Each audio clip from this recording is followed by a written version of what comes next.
want that? No, I got one, thanks. Okay, so that's for you. I've got an extra. Have you got one? I got one, yeah. You got one? You got one? Cheers, thank you. Harry, Extras. are you? Harry, No, come he's- on, he's not a Harry. drinker. Harry's not a drinker. Working man. Are you not, Harry? No. Oh, do you just do drugs then? Just heroin. Heroin. Just It's H a for bit me. Moorish. You'd like Canada then. All that foil, Andy, is not for baking. I have 2 drawers of foil. Okay, Andy, see us in, mate. Hello and welcome to a very special edition of the Giant Pod. I am the host, Andy Wrintmore. This is what you'd call a zoo podcast, I guess. And I've got a panel of lovely guests here, most of which, if you are a loyal listener of the podcast, you will already know. But they're here in the flesh together tonight. And we're going to go round the table. And I'm just going to get everyone to introduce themselves and to tell us what they do.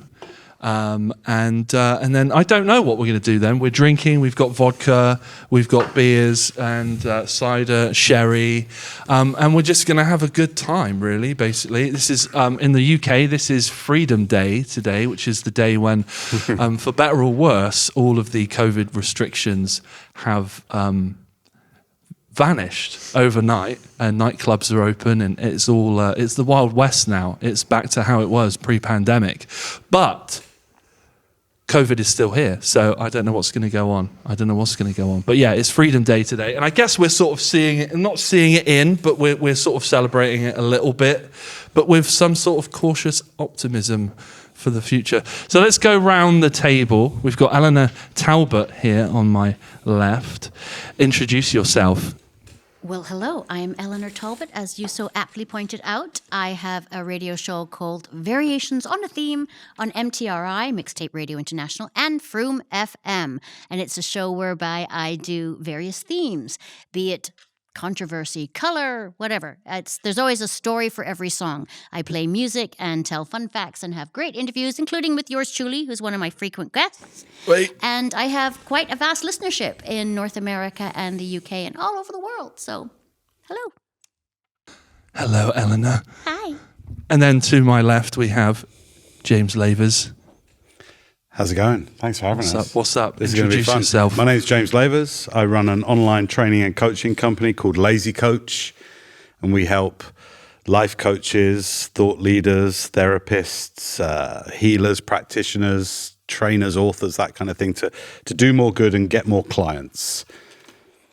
And a former QVC producer. And a former QVC producer as well. Bit I really love. Yeah, but forget all that. I love that bit. Was it the grunting down the microphone? It was you, wasn't it? I think that started by Andy, maybe. Yes. Talk about the shiny. Yes, and I brought my shiny ring tonight. I think that's important.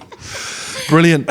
And to my right, we have a Giant Pod virgin, Sean Powell. Tell us a little bit about yourself, Sean. I'm an employee of the local council, which you're a mayor of, so I guess someone dropped out tonight. You best behave, mate. I'm watching you. I don't know who's supposed to keep who in check tonight. Who's babysitting who? Like, This is like an episode of Parks and Rec. It's my life. if I get really drunk, Sean, wipe the tapes. Yes, I'm not brought the trained to do magnet. that, but Yeah, if you brought the magnet. the council magnet. This was given to you when I was inaugurated, wasn't it? Like, you might need this. It's on a chain around my neck. Does it have Acme written on the side? There's one in my chain. Yeah. So anywhere I go, if I get too close to the cameras, that's a bad idea, and it just wipes everything. It's great. It's the sort of self-censoring, a self-censoring mayor. And then I've got Nick Wilton here. Hello, everyone. Thank you for having me, Andy, and nice to meet everyone in person after all these weird times. I'm Nick Wilton. I'm still trying to be a magician.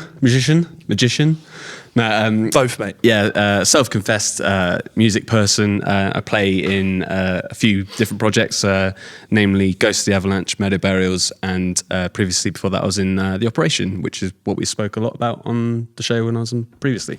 And Jazz 3. And Jazz 3, the deep cuts that I still haven't found the cassette for. I will. They are on the Nick Wilton anthology. They are tracks 1 to 4. Yeah, they? One day they'll turn up, and I'll owe other people a lot of royalties, I reckon. Excellent. So here we are. We're in it, and I've made no plans. I wanted to talk a little bit about post-COVID-19 and everything, but I feel like we're a bit sick of it. Everyone's a bit sick of it. First of all, I want to congratulate everyone on still being here. That's a good place to start. What do we feel? What do we feel the state of the world is in right now? Are we hopeful? Are we nihilistic? There's a lot of nihilism, isn't there? I think people tend to fluctuate. Well, I see it in my day-to-day. People tend to fluctuate between the two. Often when, we've had people in charge telling us what to do, and people don't like that. People don't like to be told what to do, and that causes problems. But then when the gates are opened and people are allowed to do what they want to do, there's a bit of that fear as well. And I think that's not a bad thing. I'm personally finding myself being probably more cautious. Now it's my responsibility to manage, what I'm doing. Personally wearing a mask when I still go into shops and seeing people and trying to be more aware of it's not just me, is it? It's other people that are affected. But I think there's a definite you're on your own now, guys vibe to proceedings, isn't there? And that's a lot of pressure to put on people, I think. So I think people are feeling, rightly so, a bit anxious about how things are going to pan out. I do feel like there's a part of this where the government will just use us now as a scapegoat for wave 3 or whatever we're in. And it's a bit like, this is your responsibility now. But on the other side of the coin, we've had enough practice, right? Surely we should all kind of... Well, a lot of good's come from it. I'd like to think the general population's hygiene's improved. People are washing their hands more. The amount of people that used to see go for a piss at work and then walk out and shake hands with with the CEO. Yeah, with a CEO. Maybe that was intentional. But I think people are more aware, aren't they, of their environment, personal space, stuff like that, which isn't necessarily a bad thing. No, not necessarily a bad thing. Yeah. I, for one, am really looking forward to the creative boom that I think will come from this. When you look at the Renaissance and the insane creativity that came out of on the back of things like the plague and all the nonsense that was going on in unhygienic medieval times, I think we're going to have a mass explosion of creativity and expression. What you're doing here is a sort of one aspect to that. I think we're going to get amazing music, amazing art. I'm really looking forward to that. I'm hopeful about that, quite honestly. Yeah, I was really hoping that there would be some sort of punk rock third wave, fourth wave, whatever coming out of this thing where we would all go back to... I was feeling like when events went away and gigs went away, that we were so starved of human connection and everything sort of authentic and natural, that I was like, this is when rock and roll is going to come back, because when we come back to hang out, we're going to want to watch real humans playing music to us. But I'm not sure. No, aren't we all supposed to be languishing? Isn't that what they say? That we're all entered the state of languishing whereby we can't be bothered anymore. We're just so exhausted and so fed up that we've lost our drive to be passionate about the things that we would normally be passionate about. So we just can't be arsed. Yeah. Have you found that? Yeah. I find it a struggle to get into things, to be honest. I can't be arsed half the time. So I have to force myself to I thought, I'm going to be so creative. I'm going to write that novel I've always threatened to write. I'm going to redecorate the house. I've done fuck all. I've just been... I'll do it. I just can't be arsed half the time. I don't know, will we have this explosion of creativity? I don't have that much faith in mankind.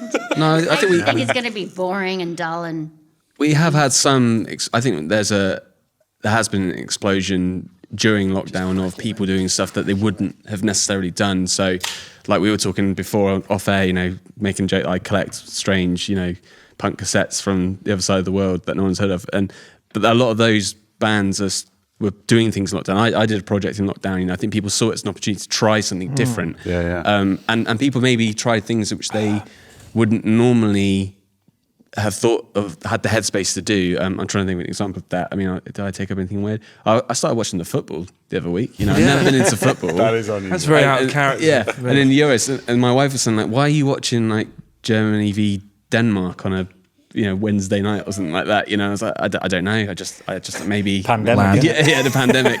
Maybe that's the symptom of COVID. Do you think it has created more sort of people doing unusual things to survive. You know, like I saw Bo Burnham on Netflix did a special from his living room because he didn't have an audience. Yeah. And I sort of think, does it mean that we have people doing weird, new and unusual things because they can't do the regular thing? I don't know. Yeah, and I think there's, like Eleanor was saying, there's that mix of things are difficult for us to all do. You know, you think you're going to dig deep and do that novel or whatever, but actually there's so much. It's not just, oh, you've got free time to do that. Everyone's trying to navigate this new world in their own way and thinking, is this like science fiction? Is this a dystopian existence? You know, all the things we are now so used to, have got very quickly used to, you know, stand 2 meters apart from people. Don't, you know, you're only allowed to go out for 1 walk a day. Like that was, someone told you that was going to be your reality 5 years ago. You think, no, that's not going to happen. That's really weird. And I think we've all adapted really well. I think people have tried new things. There's been a boom of creativity because of the situation, but likewise, a lot of people have struggled and maybe not reacted in the way they thought they react to the situation. And we still don't know now, you know, like we were saying today, Freedom Day today, woo, but what does that actually mean? And I think with that comes a lot of anxiety because it's, again, stepping into the unknown. You know, we've had a sense of some form of control, trying to get control over the last 12, 18 months, and it's been drilled into us. But now it's like, gloves are off, it's up to you. That's scary. A lot of people don't want to go back to normal. A lot of people want to have some sort of, you know, routine that they're used to. And I think that terrifies a lot of people. And I think as humans, I think we're quite... it's shown how willing we are to give over responsibility and be led. Yeah. I think there's something in us where obviously natural born leaders and real leaders, they're very rare. And I feel like there's a part of this whole pandemic has really shown how easy it is to just hand over like, oh, what do we do? What do we do? Tell me what to do and we'll do it. Yeah, and but then again, on the flip side of that, I think there's people that have taken control of their situation. You know, perhaps they were working a job they really didn't like, and the pandemic, you know, made them realise they're like, fuck, why am I doing this? There's more important stuff, you know, and people have, you know, I find it with, I've got a young daughter and a wife, and it really made me think what's important to me in my life, you know, because the world's in chaos. So what bit can I look after and control? And that, to me, that's my family at home. And it does, I think sometimes it helps put things in perspective, especially things like careers that we all, you know, if you're lucky enough to work for your, you know, your hobby's your job, fantastic. But a lot of people, you know, your average person does a job they don't want to do. And I think a lot of people found the situation asking themselves questions about what is important to them and how can I make positive changes and take control in this situation. So totally I agree. It's a mixed bag, isn't it, for everyone? Yeah, I agree. And before the pandemic, I wouldn't even thought about having an OnlyFans. And I'm making so much money. Do you know what I mean? Like, you got size 15 feet. You're definitely Good Lord has blessed me with a gift. That is the only upside of this pandemic. Yeah, it's like 15 quid to put mayonnaise between your feet. Does Sean do that for you? Sean's my photographer. He's bloody great. It's in my job description. They say it is. I mean, I'm not looking. Sean, I've got it. Mayonnaise applicator. Yeah. It's like every time I say, Sean, I have a favour, you go, I'll get the mayonnaise. it's a little bit like, who is it? What's that show where the person shudders? Oh, it's Futurama, isn't it? Yeah. With the ship commander. What's his name in Futurama? And he's got that like minion. Oh, with Kip. him. Kip. Brannigan. Kip. Yeah. It's like, Kip. That's the William Shatner character, isn't it? Putting mayonnaise between my toes. Yes. But yeah, no, it's brought out a lot of ingenuity, I think, in a lot of human spirit in people. How have you found it? Because you became mayor during this process. Yeah, I mean, like for the years leading up to this pandemic, I was on a thing where I felt like every year was getting better and better. With like, you know, when I was playing in Sick Ones and stuff, I felt like every year we were conquering more stuff, and I felt like I was on this upward trajectory. And then this pandemic hit, and I was like, I'm not letting this, like, because there's a conversation between, you know, when we were in lockdown, there was a lot of conversations about like, it's okay if you don't feel the need to stay on top of everything. If you're furloughed and you just want to ride it out, that's okay. Stop putting pressure on yourself to succeed despite this pandemic. And that's got a lot of validity to it, but I was definitely like, this ain't stopping me. This is not stopping me. I am going through this, and this, I'm not 2 years and not losing two, because because it initially starts off with a 2-week lockdown. But you kind of, I felt the writing was on the wall a bit, where I was like, okay, this is probably going to knock out a year at least. And I just didn't, I was like, I'm not letting this, because I know that with myself, with like my ADHD and that, I can be quite distracted, I can procrastinate quite a bit. And I didn't want this to be like this, like, get out of jail free card, where it was like, oh yeah, you don't have to do anything now, because the world's like fucked up and turned upside down. And if you want to play 600 hours of Call of Duty this year, which I did do, I did do 607, maybe 700 hours of Call of Duty. Congratulations. Thank you. Yeah. Takes a lot to admit that.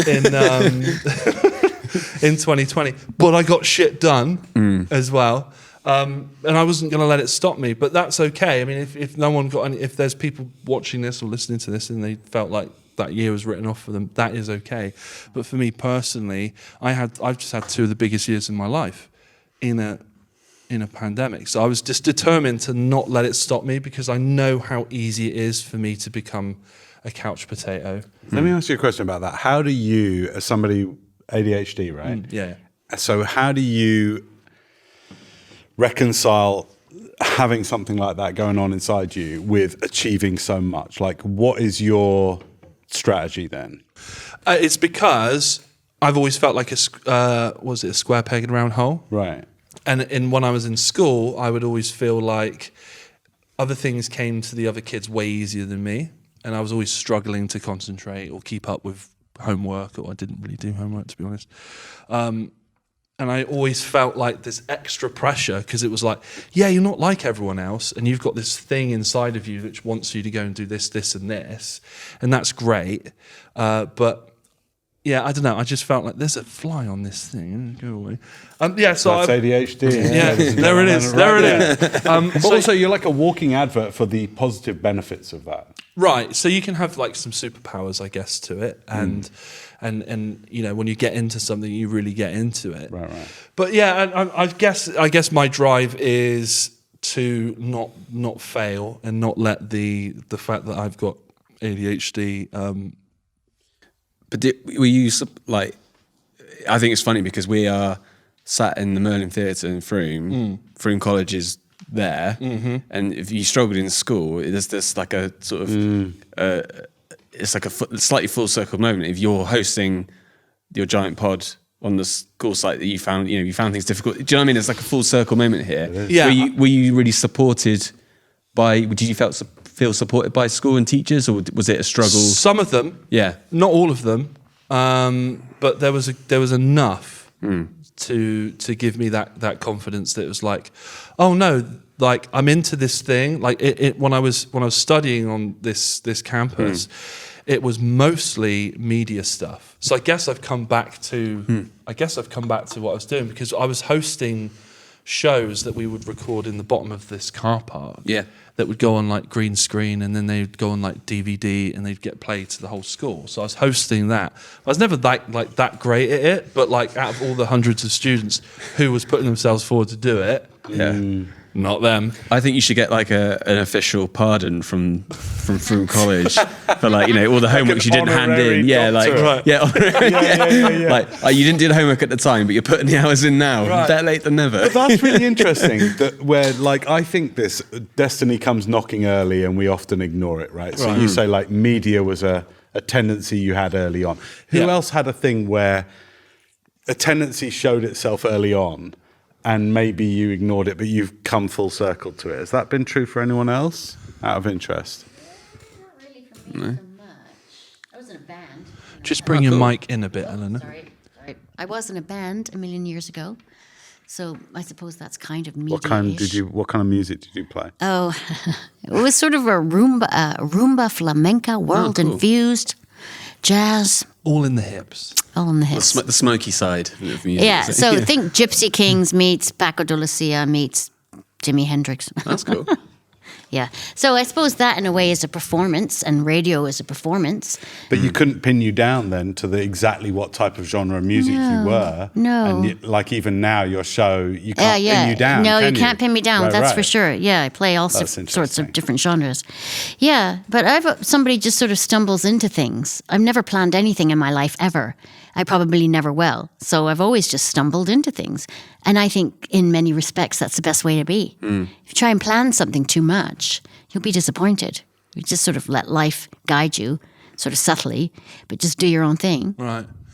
Yeah, I've talked about in a compass quite a bit. Like you kind of like, I know, like I feel where the next direction is coming a few months before it comes, and you gradually sort of arrive at that point, and you're like, yeah, this is where I'm going now. And it's a bit like a tattoo. I think they say that if you have an idea for a tattoo, and 2 months later you still want that tattoo, then that's the tattoo you get.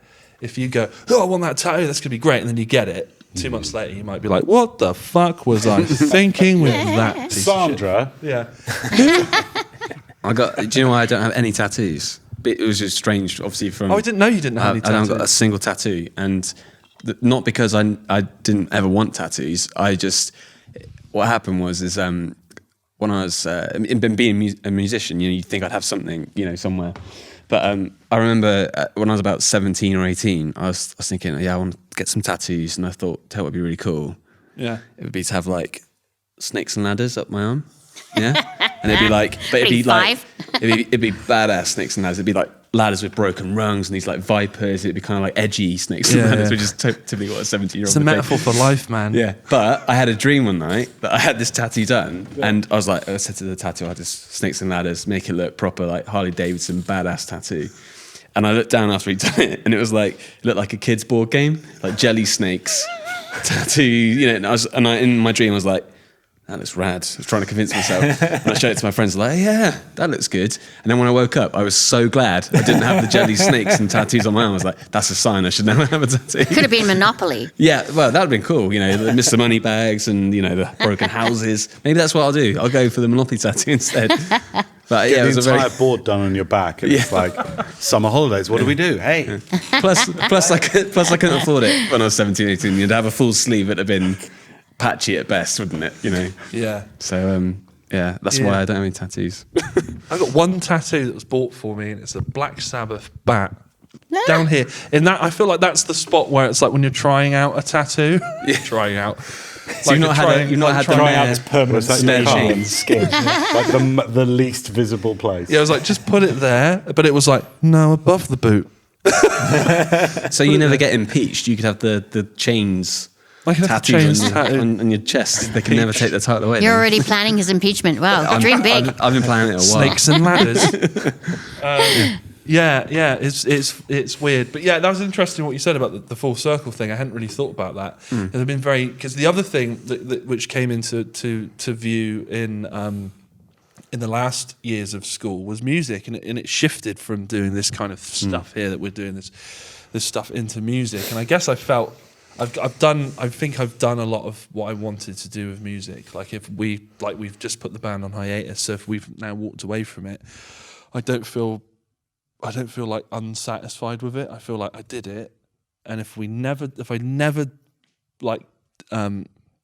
put another drum lick, another groove onto tape again, I did what I set out to do. But it is. Is that true, or have you had to convince yourself of that? Honestly, Interesting question.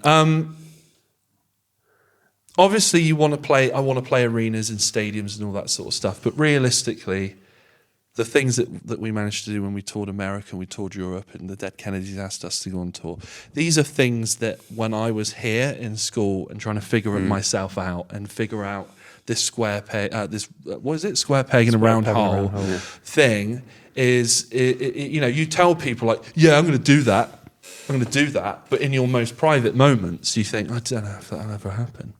I don't know. Do you think, oh shit, now I've so got it to do wasn't that? realistic thinking that got you where you are today, though.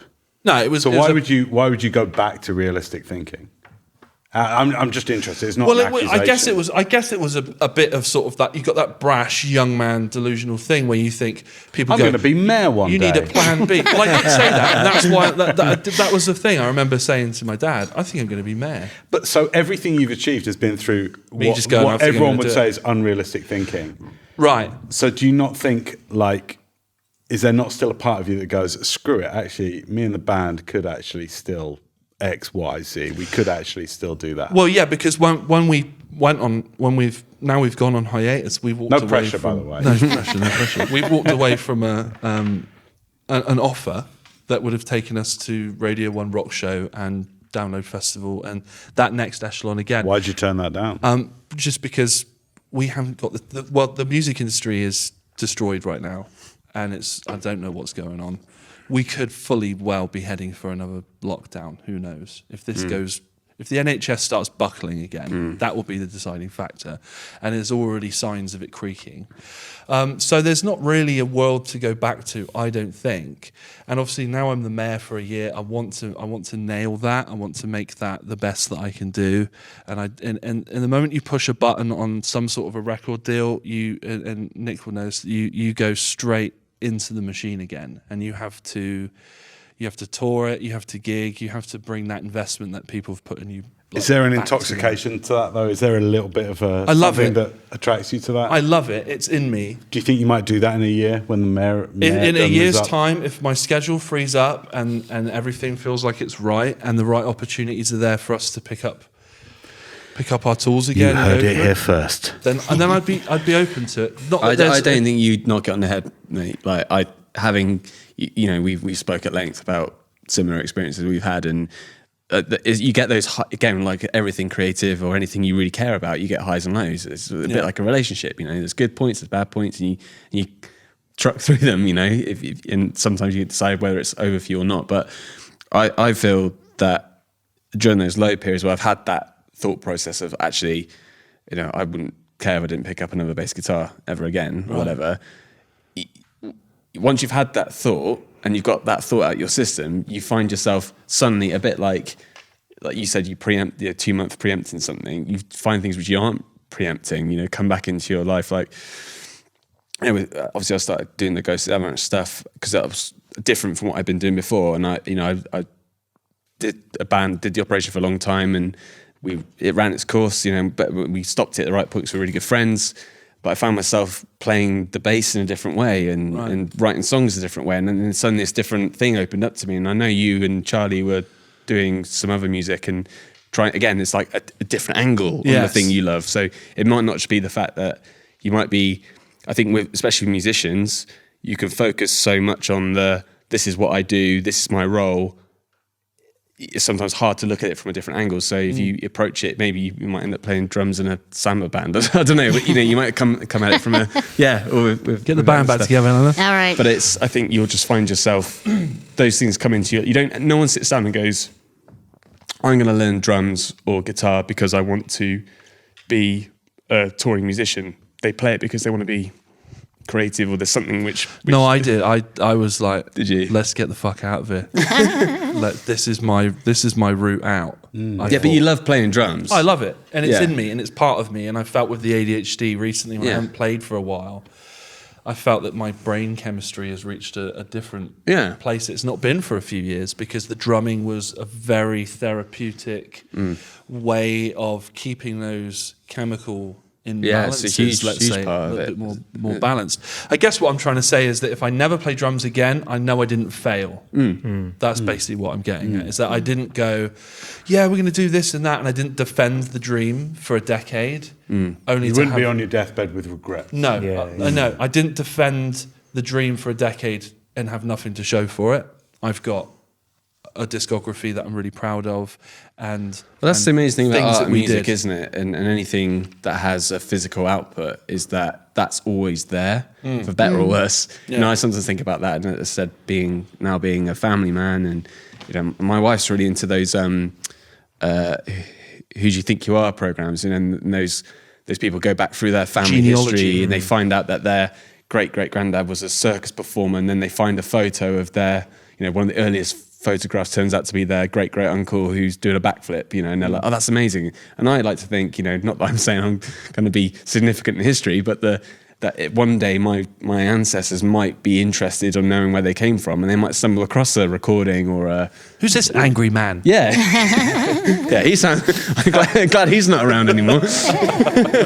But, those things they're important. They're records. They're cultural records. They are things which things grow from, and to have a little part of that, big or small, whether it's, someone comes up to you and says, I really like that song. Yeah.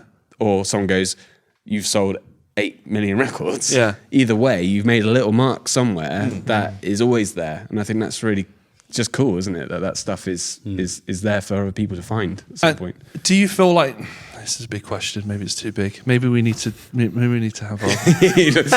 Should we slam our vodka shots now? Chris on this next question. Yeah. Are we in? Right. Okay, Cheers. nice one. Cheers, everyone. Thank you. Cheers. I'm passing it down in Clink, spirit. clink. Cheers. Cheers. I'm Cheers. going to tee up the next Happy question. Freedom Day. Yeah.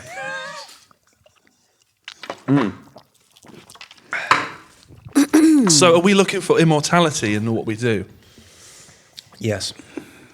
It's cheating death in a way, isn't it? Yeah, it's human nature.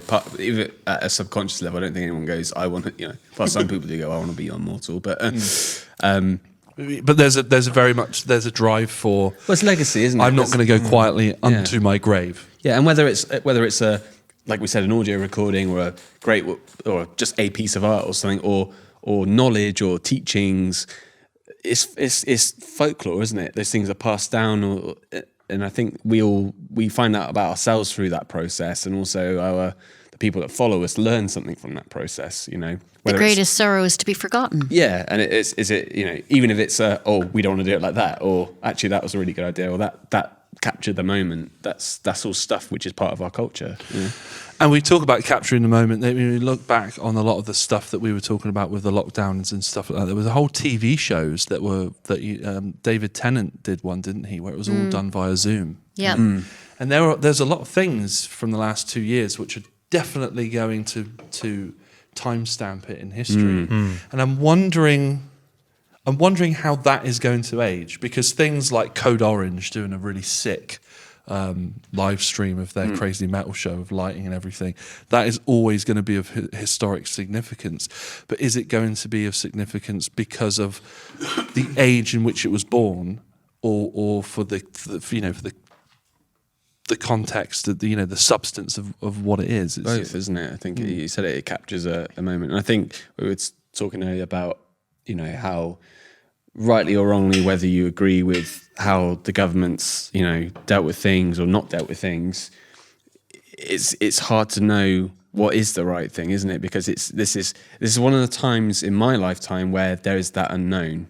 And I think everyone's trying to make sense of that. And with art and music and anything creative or way people express, I think there is a genuine kind of encapsulation of that at this time. So I think we will look back on this and it'll be like, it's, again, hindsight's a wonderful thing, isn't it? We can say that was right, that was wrong. We could study that for decades to come, but we always have the output of the creative output of people, which timestamps things in a way, whether it's songs about how you feel in lockdown, or how films that are made, or and also with the whole televised government announcements, and that'd be really interesting to look back on that. I'm sure there'll be a uni course on that, a uni degree you can do on the COVID pandemic that will take up 3 years of someone's time writing a thesis on it. And talking of writing, let's head to Sean. You're working on a novel. I just noticed you've been very quiet, Sean. And we're going to sort that. Just taking it in, just taking absorbing, keeping you in check. But so how do you feel like writing and stuff is going to have changed during this pandemic? That's a massive question. I'm already like I'm so sorry for asking you that. But how do you feel that? How did you deal with lockdown? Because we've talked about you writing a novel and stuff. Was this when lockdown and stuff came? Were you like, I'm going to do it. I'm finally going to do it. Interestingly enough, so it took me the best part of the COVID experience to get on with my novel. Right. So what did it start? March 23rd? think that was when it was. Yeah. That was Monday, Definitely wasn't it? March. That was like D-Day of pandemic. So I had started a novel about 2 years ago. Didn't write that much of it, but sort of had it knocking around in my head. And then it wasn't till November lockdown last year. So what was that? 9 months, 10 months into it. That's good. That's a good chunk of the year. Didn't do any writing whatsoever. Just sat on my Todd, all working. Well, you weren't sat on your Todd. I was working. You were quite instrumental in the council's effort to thank you. combat loneliness, and you were very involved in community work there. So I'm not going to let you. Interesting year. I'm not going to let you sit here and say that you were sat on your Todd. You were a very instrumental character in the health of our town overall. Sean, were you writing in your mind though? During that constantly. Time? Right. I mean, I always. How did that go down? Well, this is the thing. So I've had this thing where like I would always write in my mind, but I would be almost terrified of putting it on paper. So at sort of certain points in my life, I would just be like, fuck it, just put it on paper. Right. And then that fire would burn out after like a week or something. Something happened in November last year, and I would have to think about exactly what it was. But basically, I started that, and I haven't stopped since. Wow. And I've basically written a novel. Wow. That's really interesting. Because I've always liked the idea of romance. I think everyone does at some point. The idea of they say everyone's got a book in them, haven't they? And do they though? Well, actually, I actually studied. This is the thing. I business card. I studied creative writing at uni, and I did a lot of short stories, poems, and that leads nicely, obviously, into like lyric writing and all that stuff and script writing. But what kept you going? Because I've the amount of things especially with writing, the amount of things I've started, and it just feels too monumental. It's like, at least with an album, I'm like, okay, I got to write 10, 12 songs. That feels achievable. Whereas with a novel, it feels like a tsunami that you have to keep That's riding. the thing that stops me starting. Yeah, but intimidation. But you have carried on. So what's different? How do you surmount that? Yeah. So in terms of like immediacy, it was my girlfriend wrote a kid's book during lockdown. And she's had like no interest in sort of writing. She showed you, and you went, fucking hell. basically, a fucking kids book, and I haven't fucking done anything. I mean, my girlfriend is a drummer in like a pretty successful band, and they've obviously shout out Bad Sounds. Bad Sounds. They've had a hiatus, obviously, like everyone else. So just to sort of express herself and do something, she wrote a kids book, illustrated it and everything, and yeah, I guess I just thought, fucking hell, if she can do it, why the fuck can't I? Because I've been thinking about it for 20 years. Was that like a daily motivator? It's like absolutely a motivator, yeah. I mean, it was also like, you've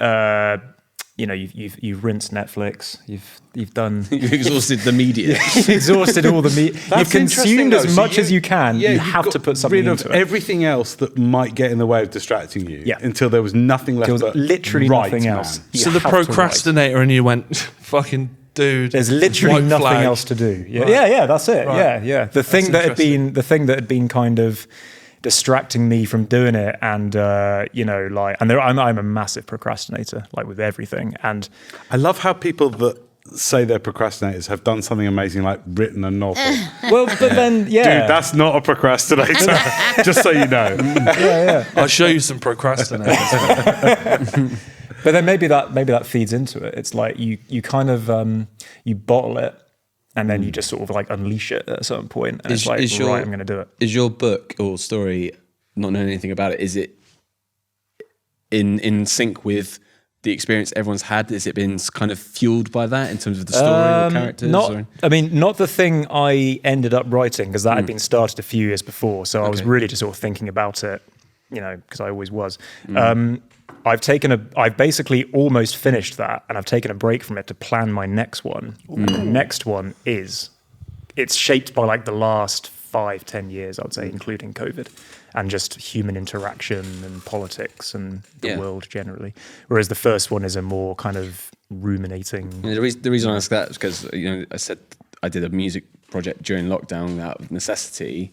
But it was definitely fueled by the situation, as in I was at home, I couldn't rehearse with my regular band. Yeah. So I had to figure out how to do something on my own. And so that's why I was asking. I was wondering whether the catalyst for you writing was You said it was, it's Olivia, isn't it? It was doing the book. So that was a catalyst in some respect. Absolutely. I was wondering whether the environmental factors were a catalyst in anything. The environmental factor definitely was a sense of I have nothing else to do. Yeah. And if I'm not doing this thing I've been thinking about for 20 years, then what the hell am I doing? And when will you do it? And when will I ever do it again? This is probably the only chance I'll get to at least start it. That's stacking a lot of pressure, which That's scary, undoubtedly isn't it? helps you write a novel. Huge. Few decades, yeah, absolutely. Yeah. It's how you see yourself. It's how you. It's like the sort of thing where like I've only ever wanted to be a writer, but until I do it, I'm not a writer. That's fascinating. So what if you don't do it, you're not a writer. So what did are it you? teach you about yourself? The writing, what did it teach you about yourself? It taught me that I can maintain and beat procrastination, which just astounded me, to be honest, because I did it. I mean, it's also like you kind of. So I've done things in the past where, like, I don't know, if I like try working out or running or something, you kind of you mark on a calendar like, oh, if I miss that day though, that's going to fuck the whole thing up. And like, so I did that for like a week.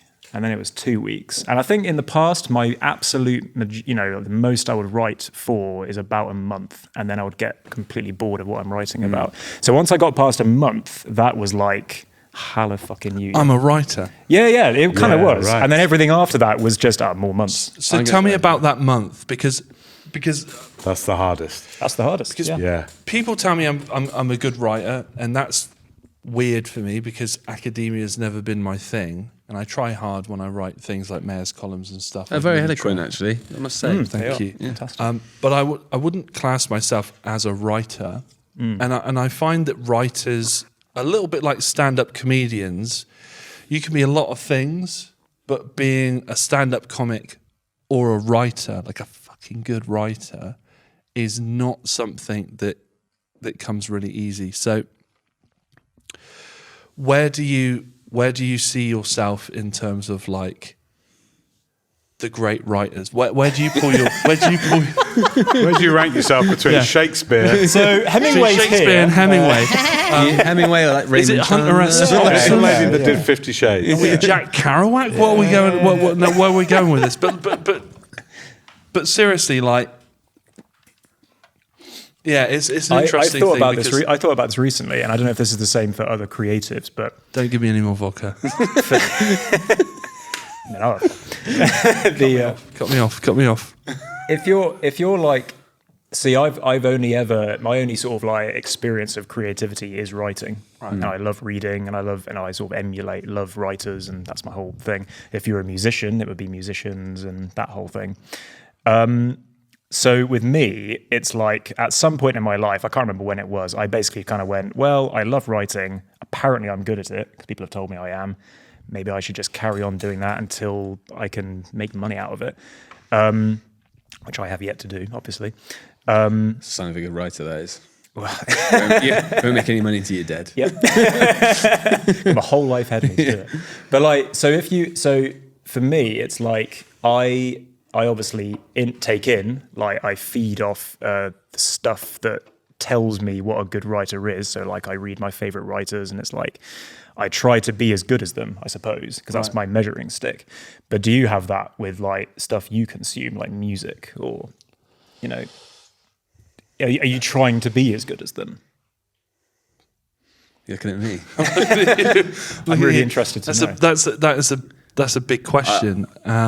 I find that, especially I was talking to Alex Field from the operation about this the other day. He also plays in Tax Heat, and we, especially when we were younger, actually no, still now, I do consider myself aiming for that. Like I'm confident enough in my abilities and my band, and I've been very fortunate to work with it's not all on me. I've worked with very talented people, musicians, and we've, without doubt, every project I've ever worked in, we've listened to something for reference. It's like, if you're in the studio, it's like, does that sound as good as AC/DC's Back in Black? Or does that And sound... it never will. No, it never will. But the point is that you who thinks... That's the thing you're aiming for. And you wouldn't do it stuff. if you seriously didn't think you could achieve it. Yeah.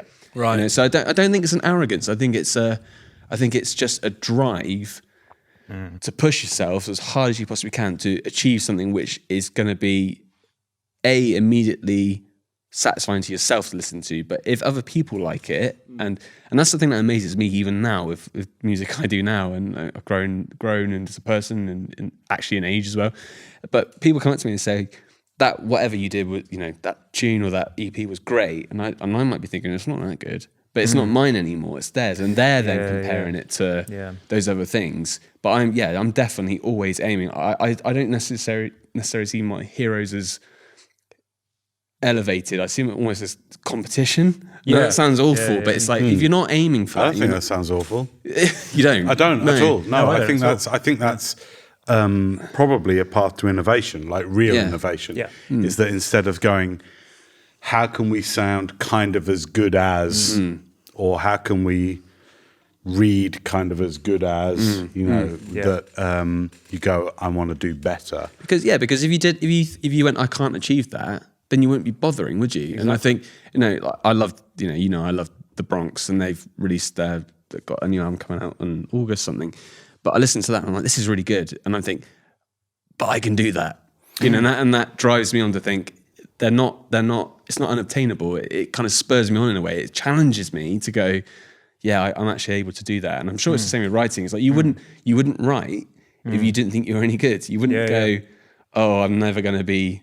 It's not like you go, oh, I want to be the next, Jack Kerouac or Raymond Chandler, whoever it is. Or I like American writers. That's why I'm putting his names like. But it's like you will, because who would bother? If you didn't think it was achievable, you wouldn't do it. It'd be a hobby. Whereas if you define yourself as a musician or a writer, you've got intent there, I think, to try and do something as good as or respectable enough to the same with business or radio. Such a fine line, isn't it? it? Yeah. It's such a fine line because you don't want the X Factor effect where, when somebody goes on X Factor thinking they're a brilliant singer and then it turns out that they're terrible, but their self-belief is so, what would you call it? So singular. Sort of tunnel vision that they couldn't even see where they were actually really poor, and they were incompetent. And I think it's such a fine line you ride when it's like having such belief in yourself to the point of arrogance, where it's like, these legendary bands or radio stations or books or whatever it might be they're our competition, and being able to, how much by doing that you lose sight of your own weaknesses, But again, I guess I think it depends on what does success look like? The big question. It's like Andy was saying earlier about when you were at school, you're like, I want to be a drummer in a band, and I think we covered this when I was on last time. But when I first started playing music, my idea of success was I want to be fairly good at my instrument, and if I can do that, I'll be happy. And then the next thing is, well, actually, I quite like to play in a band. So although I've got fairly competent at what I do, wouldn't it be great to play in a band? Then you start playing in the band, it'd be like, wouldn't it be great if we booked a gig? And then, so the marker always goes up. So, and I do think you get to a point where it's a combination of experience, longevity, and people reinforcing what you do. Whereas with the X Factor, I think people can be singing into a hairbrush in their bedroom and convince themselves they are the next Celine Dion or whatever. Yeah. Whereas I think with especially with DIY music, punk rock, and like what Andy and I have done, and I'm sure other people who listen to this or watch this have done, is you put the years in and you are able to better understand where you sit on that spectrum. And like I was saying earlier about, I love music and I always will do, regardless of if I'm playing it or not. But I listen to stuff. I'm at a level now where I listen to something, and although I don't have necessarily the monetary success or the fame, I can listen to it and go, I can play as well as that, or I could do a version of that, or my interpretation of something like that, and it would stand up against it just purely from a creative point of view. And Andy's band are like that. Andy's band are as good, if not better, than a lot of the main punk bands in that arena. Do you want that? But Stop that keep shit going, right now. But also keep going.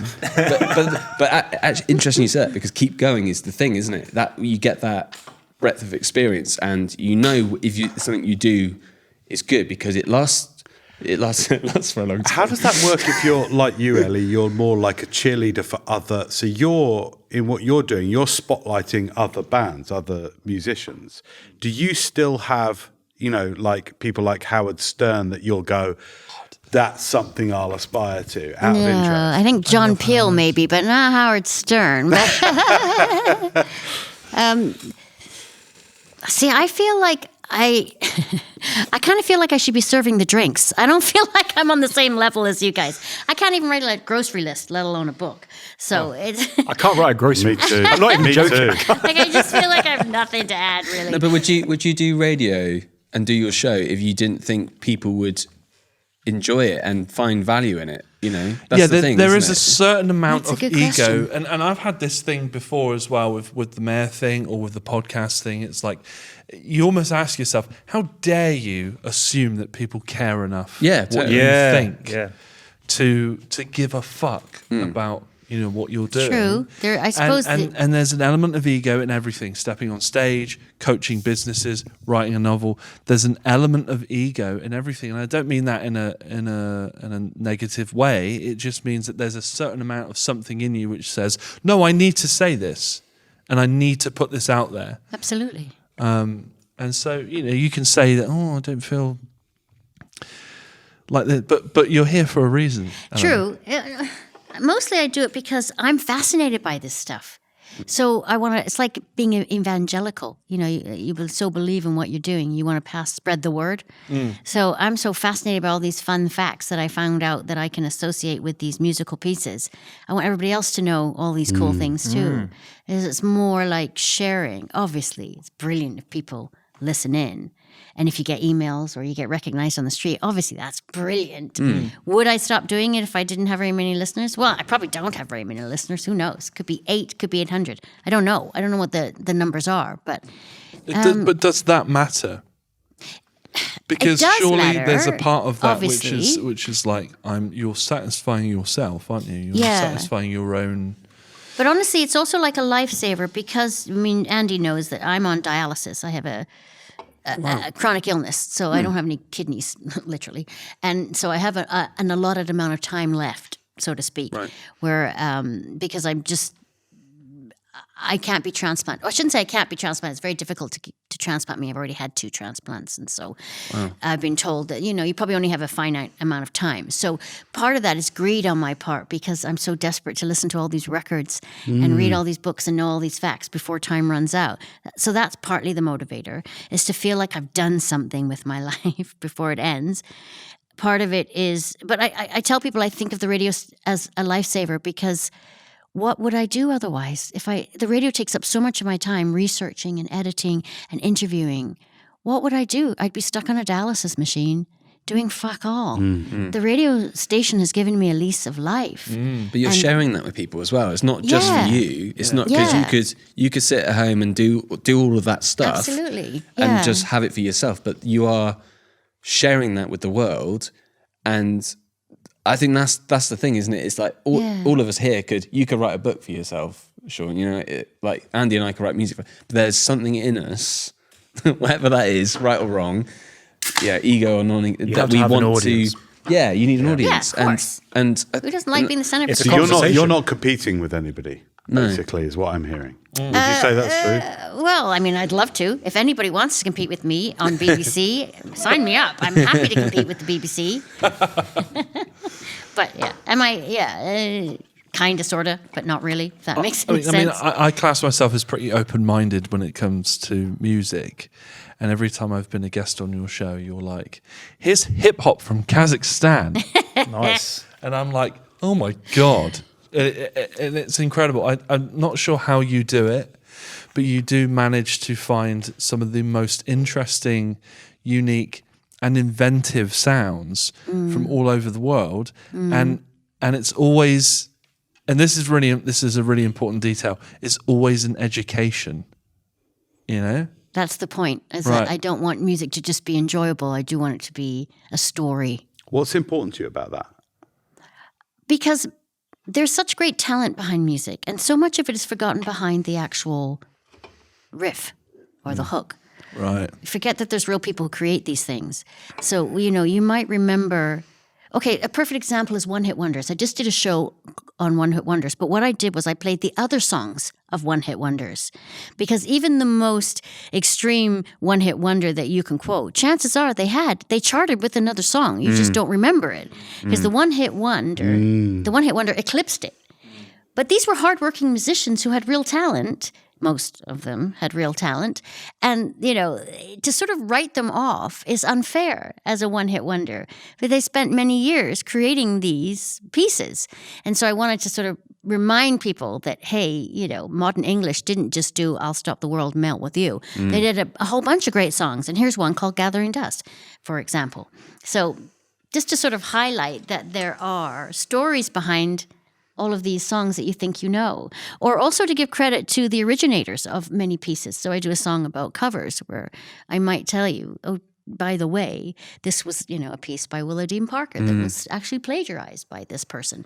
And to remind you that, there's a history to this music. So there's a sense of education as well in what you're doing. It's not just a random fact thing. You're doing deep dive into stuff absolutely.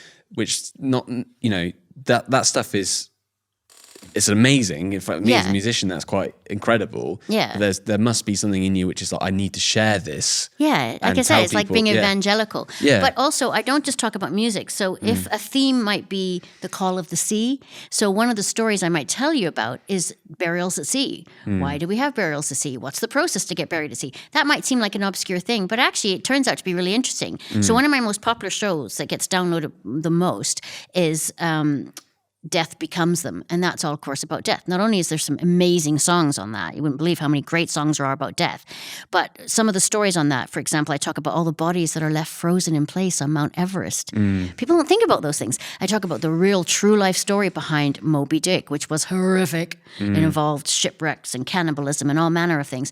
So it's history as well as music. It's a real education. You're saying about Everest, one of the, you said about people that left there, one of the weirdest things I ever heard is that they actually use corpses of previous explorers wayfinders. As They're markers, because famous Green Boots is a marker. Green Boots is one. Yeah, Green Boots was an Indian climber who tragically died. There was a fella that went up with his best friend, and she died up there, and he went back up some years later to cover her over with a flag. Yeah, there's loads of stories like that. I just find that's insane, isn't it? It is insane, but incredibly moving as well. Yeah, not just, and there's a real sense of purpose with that.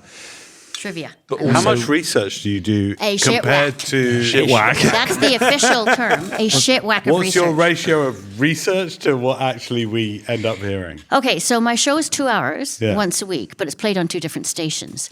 But I spend most of the week researching each show. Wow. I spend hours and hours and hours. It consumes my life researching these fucking shows. See, you're doing something like for a actual sort of like a major sort of pastime that I do in like every sort of second I get that is not used working or doing something that's actually important. I love that sort of thing. That just kind of in the sort of the little sort of like bits of information that otherwise it doesn't get made into a film basically, but it's so interesting otherwise, and it is often the background for like things that you would know. But that's so cool that you've like actually devoted something to that. The biggest feedback I get is when people send me a message and saying, my mind's blown. I had no idea. And, just whatever it might be, whatever the topic is, they're like, really? I didn't know that. They love that kind of stuff. Yeah. But half the time I didn't know either. I just found it out from my faithful secretary, Wikipedia. So, but that's in human nature to be so, really go into the weeds and stuff and find out what that's actually about. And I think we all live, we're all distracted in life, aren't we? We've all got priorities, responsibilities, things that need doing. And so when you've got people that can bring some of the stuff to your attention, so some guy will be listening to you, in North America who's never thought about the detail around or the reality of climbing Everest and the fact that you bring that to them. It's storytelling, isn't it? And it's like music or anything. Storytelling for sure. And and that's important. And I think we as humans thrive on that. And I think, like we were talking about earlier, again bringing it back to like the whole lockdown thing.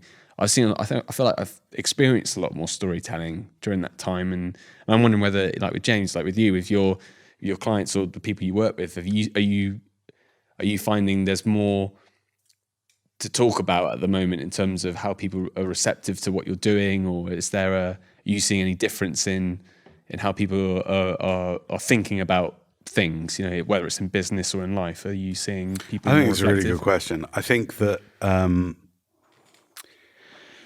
when outside forces force upon us certain limits, certain boundaries, you can't help but start to question certain things, right? So like with Sean and going like, okay, my wife's writing a book, I don't have a regular, I assume like job to go to, that like the normal routine is out the window. And so you start to ask some pretty interesting questions at that point, right? Like, which is like, how much longer can I deny destiny tapping at the window? Right? And I think, to answer your question, Nick, it's like, I think more and more people have had destiny tapping at the window during this time going, hey, 100%. How much more can you ignore this that is your calling? And you've clearly, even as a self-confessed procrastinator, it's like, it doesn't matter what story you have about yourself. When destiny comes tapping, and when environment and situation and authority set in some ways the right conditions for the birth of either catastrophe, right? We just go, screw it. Everything's gone out the window. My job's failed. My family's life's failed. Everything. Or great creativity, as has obviously happened with you, where you go, I have something in me and everything is conspiring to have this be born. Yeah. Do you know what I mean? This is going to be born. Yeah. And there are no excuses left. No. And I think more and more people have had that experience during this time. And that's the thing that I am most hopeful about. That's the thing I'm most hopeful about, is that let's see what's born. Let's see the books. Let's see the radio shows. Let's see the albums or whatever it might be that are born out of, you've got no more excuse. There's nothing left for you to fall back on and go, I can't do this because my job. I can't do this because of that. Yeah. And that's what I've seen more and more, is people come face to face with a lack of excuse that these wonderful, I say wonderful, obviously for a lot of people they've not been wonderful, but these constraints are forced upon us. And I kind of think that's what freedom's all about. We're here because it's Freedom Day. Yeah. And it's like, what does that mean? What does freedom mean? Because I remember growing up that freedom was like, I can do whatever I want whenever I want. That's what freedom is. I can just do whatever I want. And I wonder whether that's what freedom is. I think that sometimes freedom, in some ways, is these constraints. And actually, they force us to make decisions about who we really are. Like you're like, oh shit, I'm a writer out of this. I'm a writer. And I cannot now avoid the fact that I'm a writer. This has to find expression through constraints. And I think a lot of people have had that experience. Yeah, well, they say like this, war's the mother of all invention. Maybe a pandemic's the mother of all maybe. Yeah, maybe. Necessity, dear boy. Necessity. Well, Invention. Stepmother. War was the stepmother. Oh, okay. Yeah. Oh, the stepmother. That's nice. Yeah. But I think it was really interesting what you were saying, because you were talking about being on dialysis and stuff. Yeah. So we're all talking about the pandemic, but you obviously had a moment in your life where you felt you had that reflection where that's obviously a life-changing thing, and you seem to have dealt with it really well. But it's maybe that's that kind of reflection is where what the pandemic has done to a lot of people is just question everything. You said you feel like it's made you reflect on time more. Yeah. And I think maybe that's what's happened for everyone else in some respects. In Canada, we have a saying that says "shit or get off the pot." Yeah. And so I decided time to take great big shit. Yeah. And the radio station is that steaming pile of shit. Did that come out of the pandemic, or was that something you set in motion No, It's actually- beforehand? pre-existing, wasn't Yeah, it? it's pre-existing. The radio station came before. The pandemic really has had no effect whatsoever.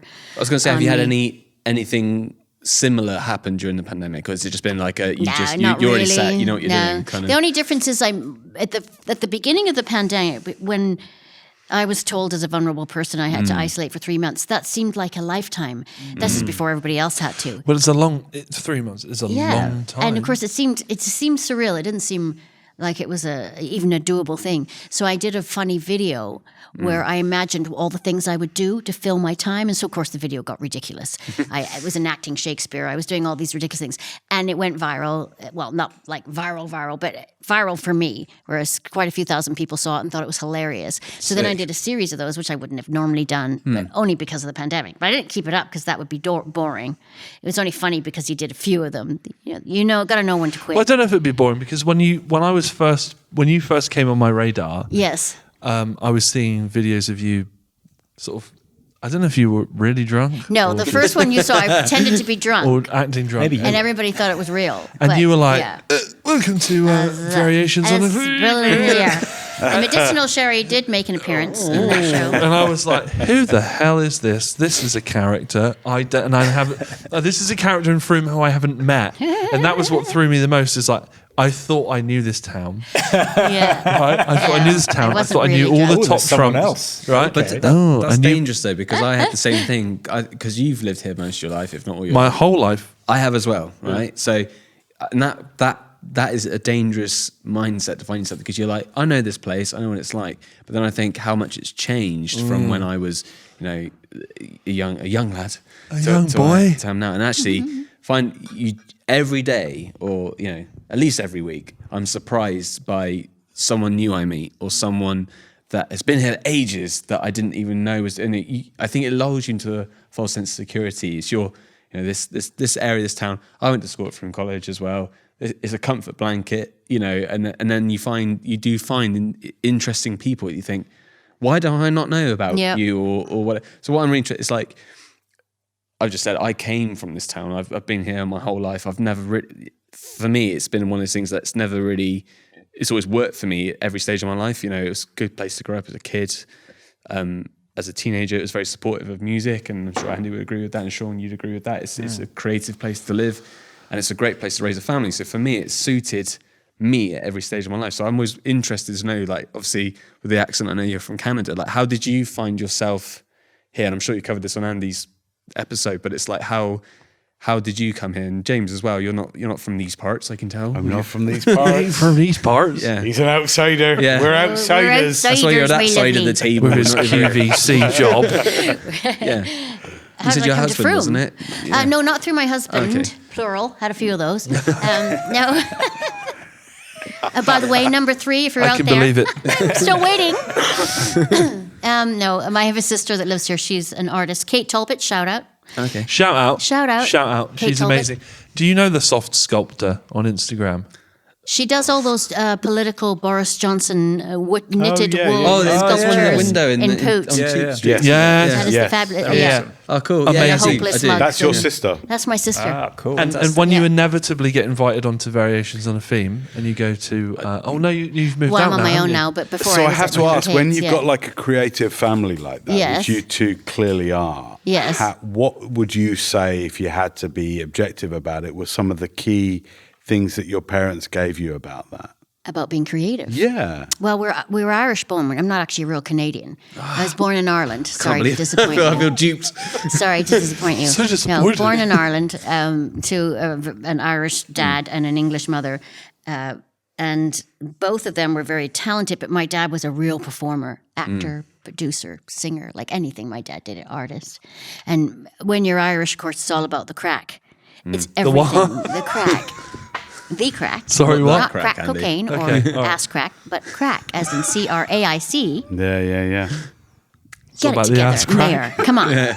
Sort yourself out. everyone. That's funny. So the crack, of course, is all about Kaylee having a party, showing off your talents, having fun, sharing and stories. Is and that what your song. radio show is in many ways? Yeah, I suppose Yeah. so. It's stories and song, really. So my dad, he's passed now, bless him, but he would have loved the radio show if he could have heard it. That would have been his thing. He would have loved that. So yeah, I was just raised to show off your talents. Don't be shy. Don't be a shy, retiring type. If you've got a talent, show it off. And I think everybody at this table has done that for sure.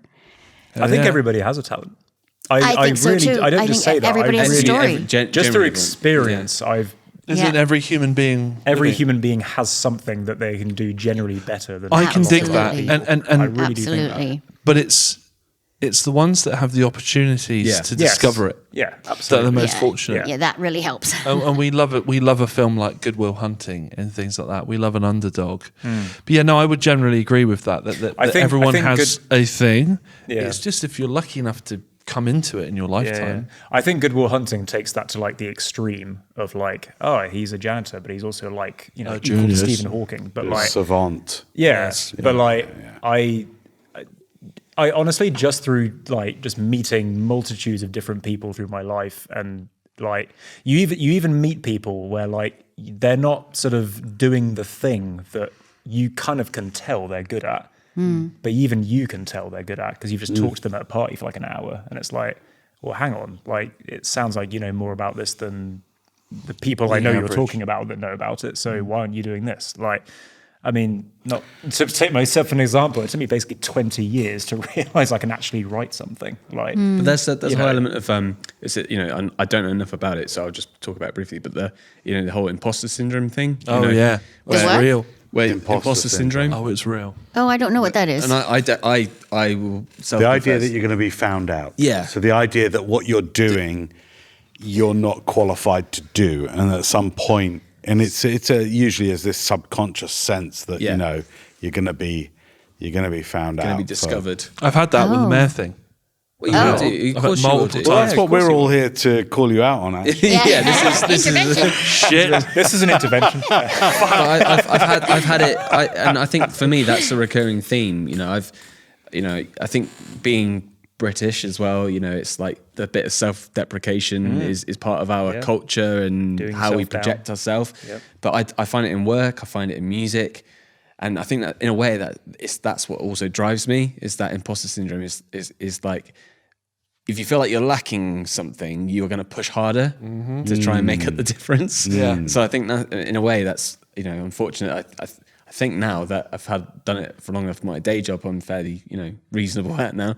But with music, I always get that. I always feel like there's I know I said earlier about heroes being peers, but there's this weird paradox where I always feel like I'm not quite where I need to be, which drives me forwards. And I think you were saying about hitting the drums, and you said something about I haven't quite played stadiums yet. There's that whole imposter How thing. do you reconcile that? Out of interest, Nick. So how do you reconcile going, these people are my peers, like I know, you can know in your heart, I'm as good as so-and-so technically Yeah. speaking. And there's times but when then they have a- respect you as well. Yeah, and but- they will say, "You guys are fucking great." To me." Yeah. and and there's still something don't about believe you it, that yeah. goes, "You're just saying that. Yeah. You're just saying that." Sometimes Have you it might be. experienced that? Yeah, Give us Klaus an from Dead example. Kennedy said to me, "You guys make a lot of fun noise," and I Say was that like, again. "Klaus from Dead Kennedys, Yeah. hero punk rock band when I was a teenager.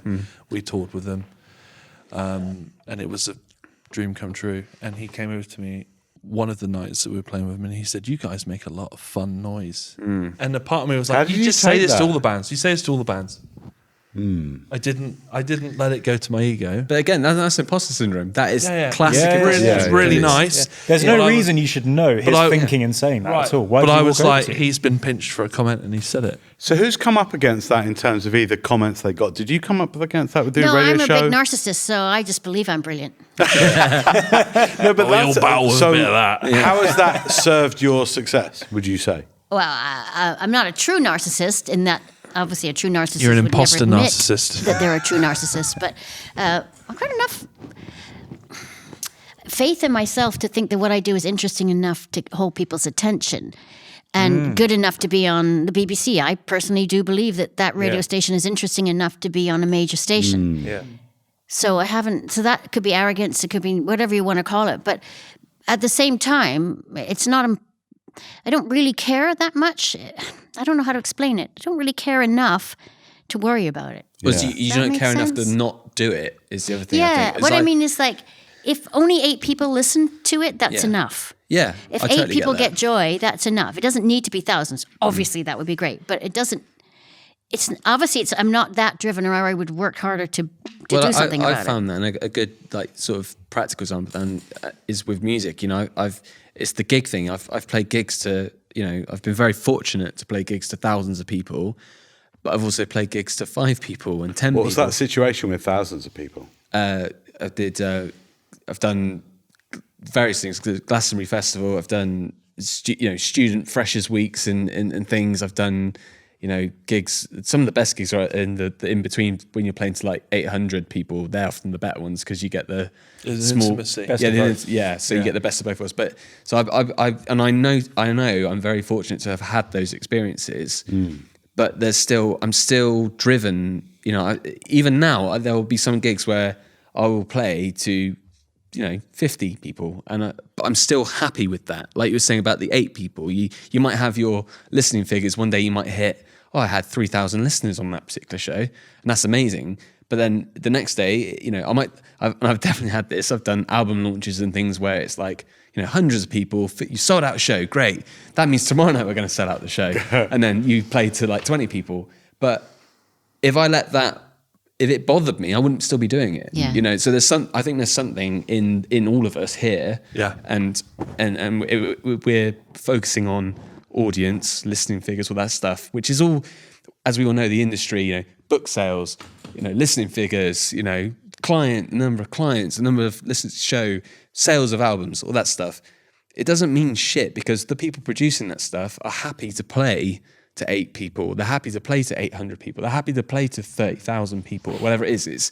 You're not going to stop doing that just because you had a bad gig and some of the best gigs I've played have been to 20 people. Why? Yeah, Why don't exactly. you stop? I don't know, because I enjoy it. I just there is a real need. You're for me still to- reaching at least 1 or Are you 2 or ch- 3, you're however. And chasing- is that the driver? Is that the drive? Yeah, just to you're reach still anybody? reaching somebody, aren't you? But I Well, it's think- got to I be think a with the- drive. You're Like, chasing a thing, right? Like, You're you've been to- chasing something. Yeah, I mean, you've been to a few of my shows over the years, and A few. I've been to. And the good thing about you, countless. Andy, is because you're so tall, you actually take up a lot of space, and you know.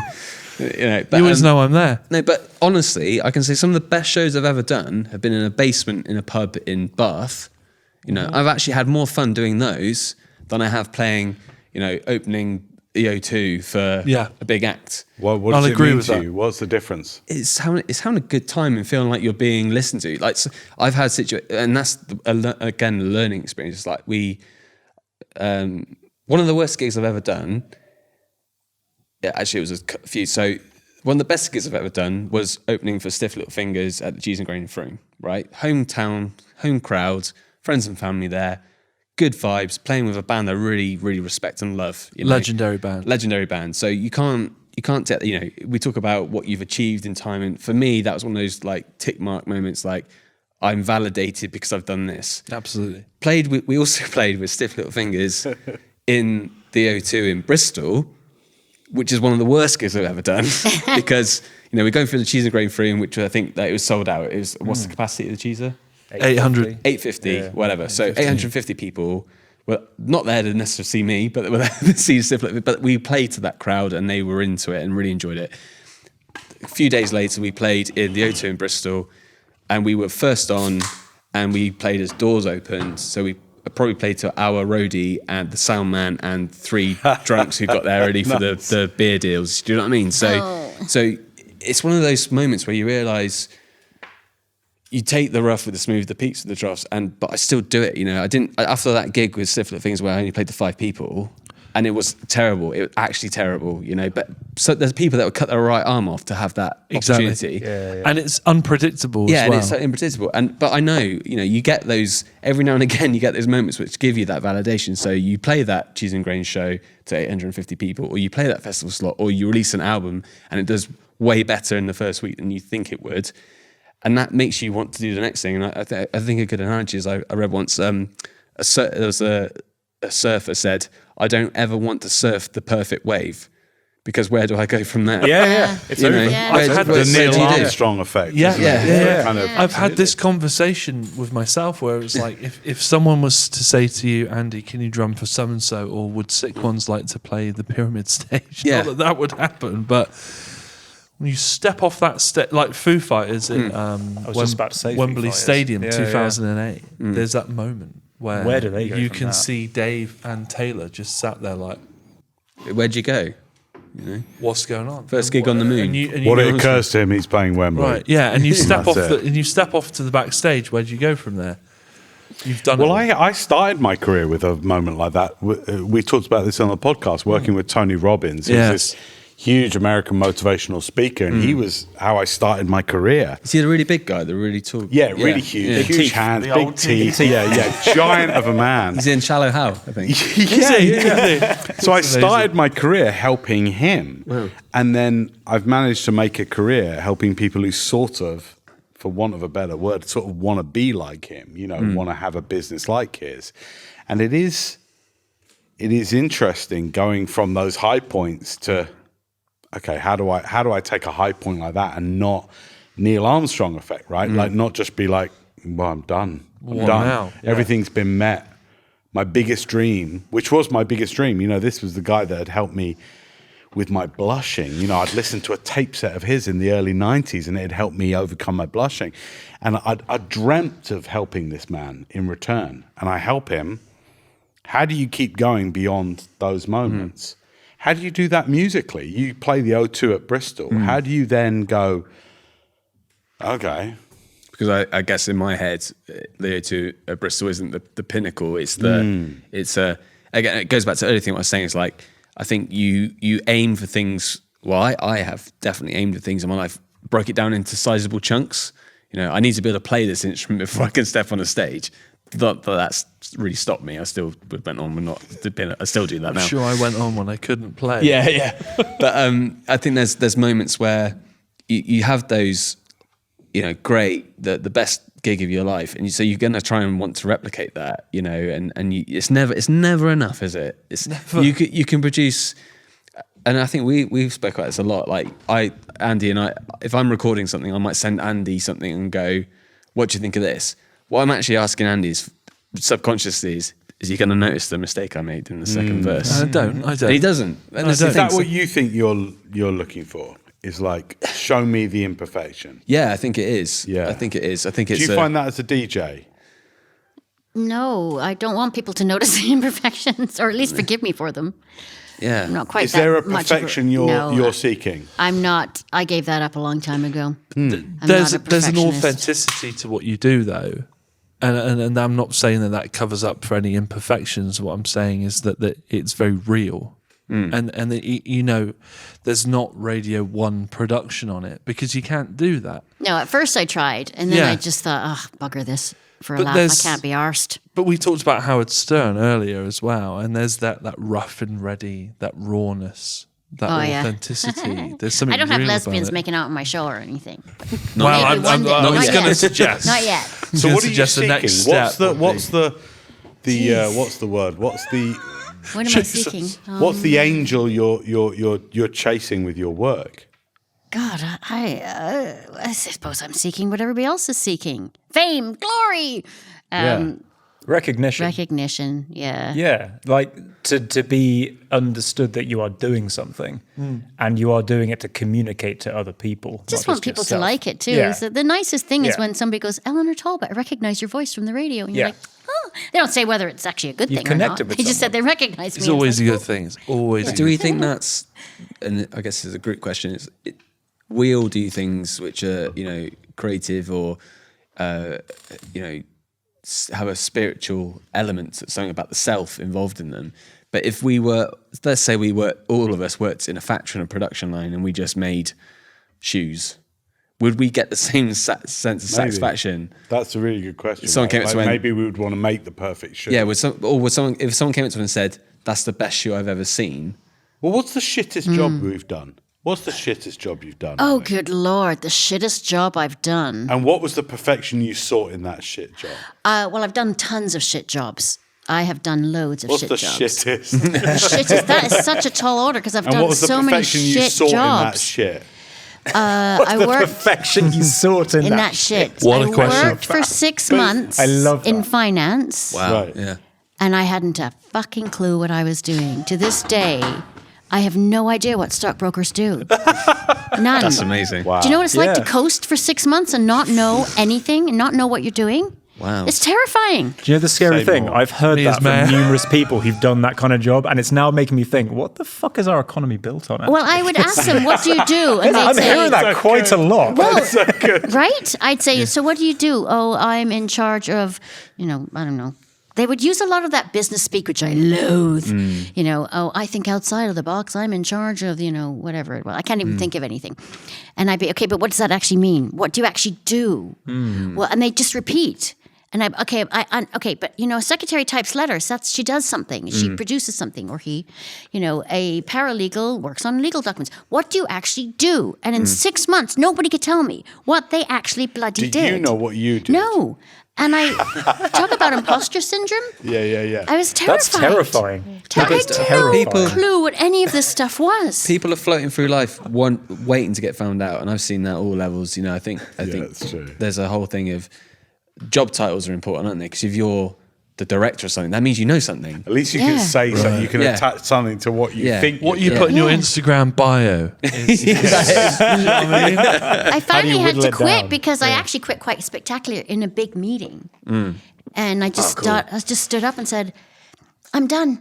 That's I have no idea amazing. what any of You you said do that for in a front of living. I physically can't do this anymore. I can't. I love that. I don't know what I'm doing here. That's Guys, Why am it's I all here? bullshit to me. Yeah. And Did you you're speaking actually out your say ass. that? Yes. in a meeting? So it was really awkward because my boss was a young guy who was really into Tony Robbins kind of stuff Yeah, and yeah. all of that corporate Yeah, speech. yeah.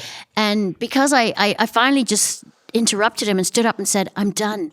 I have no idea what you're talking about. I've been here 6 months and I do not know what any of this is. I don't know what you do. I love that. That's so refreshing. I have an experience to tack know what you onto do. that, which is very not sort of like, a career thing, but I know exactly what you're talking about. I did when I was doing my A-levels at that school there, I was doing philosophy. And I basically did my A2s, which is my final exam, everything.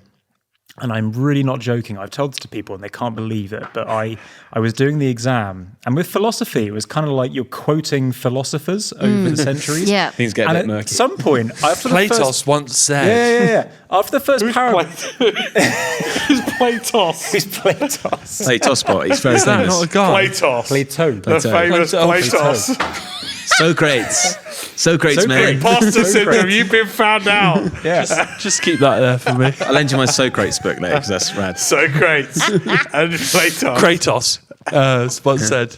Sorry, carry on. But after the first few paragraphs, I sort of went, hang on, why am I quoting people who are just sort of saying, I think this about this? And then I sort of realized, what is actually the point of this exam? Yeah. It was literally during the exam, the most important have an exam of the epiphany. last 2 years. And I just kind of went, I can't do this. Nice. Like, I can't, am I meant to be saying what I think? Or Yeah. am I just saying Thomas Aquinas Yeah. said this 600 years ago? Yeah. I don't know what the fuck I'm doing. And I got like a D- for it. Somehow I managed to get through it. But I spoke to people afterwards years later who aced it and did philosophy at university. And I explained that. And they were like, yeah, but you just do it. I totally agree. I was like, I no, had but the I same can't. thing. Fake Same it till thing you in make do it. it. my first year of uni. I got good grades when I was at school. I was very fortunate to do that. And I was like, I want to go to university and study English and creative writing. And I remember I actually changed my degree after a year because the English side of it, I just did not get on with. Having done really well at English at college and getting really good grades, I suddenly found myself in a situation like you were saying where someone would be saying, this Wordsworth poem, this is what he meant. I was like, you don't fucking know. How the fuck Yeah. do you know you're that? not How Wordsworth. the fuck do you know Yeah, that? is he your friend? Did you live That's with him? Platos. Yeah. That's Platos, man. Platos Yeah, will have something that's to what say. Platos said, not Wordsworth. No, but did you share a flat with Wordsworth for 3 years? Like, how do you? Why are you know? interpreting this man's inner thoughts several Yeah, hundred and I years remember It's like later? an episode of Why The is Young that Ones. What's with the you in value it. in that, though? What's the value It's in the system. studying? It's just ticking again a box ticking exercise to say you've read this, you understand. You've done to a certain philosophy. level. You're intelligent to a certain point. But I remember having that conversation with the lecturers, and I said to him, but you don't know that. Yeah. That's your opinion of his opinion. That's your interpretation. And my opinion is that's not right. So I'm getting marked down because I don't agree with your opinion on what. And I ditched that half of my course because I was like, I can't see myself doing this for another 2 years. And I moved over to film. At least but it's not practical. that box where they put the bloody cat in. Schrodinger's box. Schrodinger's cat. Yeah. The cat Is is it either alive in the or box dead? or he isn't. That drove me insane. Yeah. I'd be like, who's putting fucking cats in boxes? Stop putting cats in Yeah. boxes. That's cruel. Government funded as well. I might be wrong. Isn't that a quantum theory? I don't care. It's bullshit.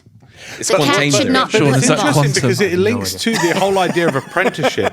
And like we see this in martial arts, it's like the idea of you have to learn the basics, you have to master certain essentials before you can then go on your own. What are people's opinions on, well, you have to master what the Platos has said. Stop it. We're starting Look at the those. This episode is called What Platos Taught Us About Freedom. Freedom. That's this episode. Freedom. What Platos taught us about you have to first learn what the master said before you can throw that in the trash. I don't know. What do you think? But what happens in a question? So when I quit Spectacularly, I didn't actually intend to quit. What did you quit for? What did you intend to do? So Eleanor, I you just- might be the most punk rock person. yeah, totally. Well, that wasn't. Like, I Finance. wasn't saying "fuck it," I'm going to quit Spectacularly in this meeting. That wasn't my. I just stood Yeah. up and said, I was trying to get them to explain something, and I was getting frustrated because I'd asked over and over again, "What is it? What does that mean?" And they were sort of patronizing me and treating me like I was some sort of idiot. And I kept saying, "But what you're saying isn't making sense. You're just repeating yourself. What does it mean? None of you can tell me from a layman's terms. What does it mean? If I don't know, how is our customers going to know?" And so that's how it happened. And that's when I just got fed up and said, I quit because I don't know what I'm doing here. I've been here 6 months. I don't know what I'm doing. And none of you know what you're doing either. And this is alarming. And so I didn't intend to This quit. is I alarming. started out polite. But I reached a point where you just sort of recognize the bullshit. And we all have a point in our lives where we decide that whether it's ethics or accountability or whatever you want to call it, where we decide, let's call it out for what it is and let's live true to what we believe in. I don't want to work for a company where I can't be good at my job. I can't be good at my job if I don't know what I'm doing. Yeah. I didn't know what I was doing, and nobody there could explain it to me in a way where I could understand it. You had a fuck it moment. Yeah. It sounds like that's what Sean had. It's Yes, like a fuck it fuck moment. where it's it like, moment. I got to write. It's like you've had it with your music. You've had it with it's like. Isn't what that a was your point of fuck pride? it? What's that? That's a point of pride to have your It's fuck it enviable. moment. Oh, yeah. It's enviable, I think so. yeah. I'm glad I had it. And everybody needs to have a fuck it moment. 2020 was a fuck it year, wasn't yeah, it? it Where was. you For just so like, fuck many it. people. Right. Yeah, absolutely. Right. So if people can't explain things to you in a concise way or in a clear way, what they do is they get defensive and treat you like you're stupid, and they start to patronize you, which makes you defensive and angry. And that tells you something. Cognitive if they can't, dissonance. Yes, if they can't tell you in a straight up way, that means they don't really know what they're doing either. What's that thing of if you can't? It's like a political thing. If you can't explain Oh, your message in filibuster. 10 words or it something, filibuster? you failed. Yeah.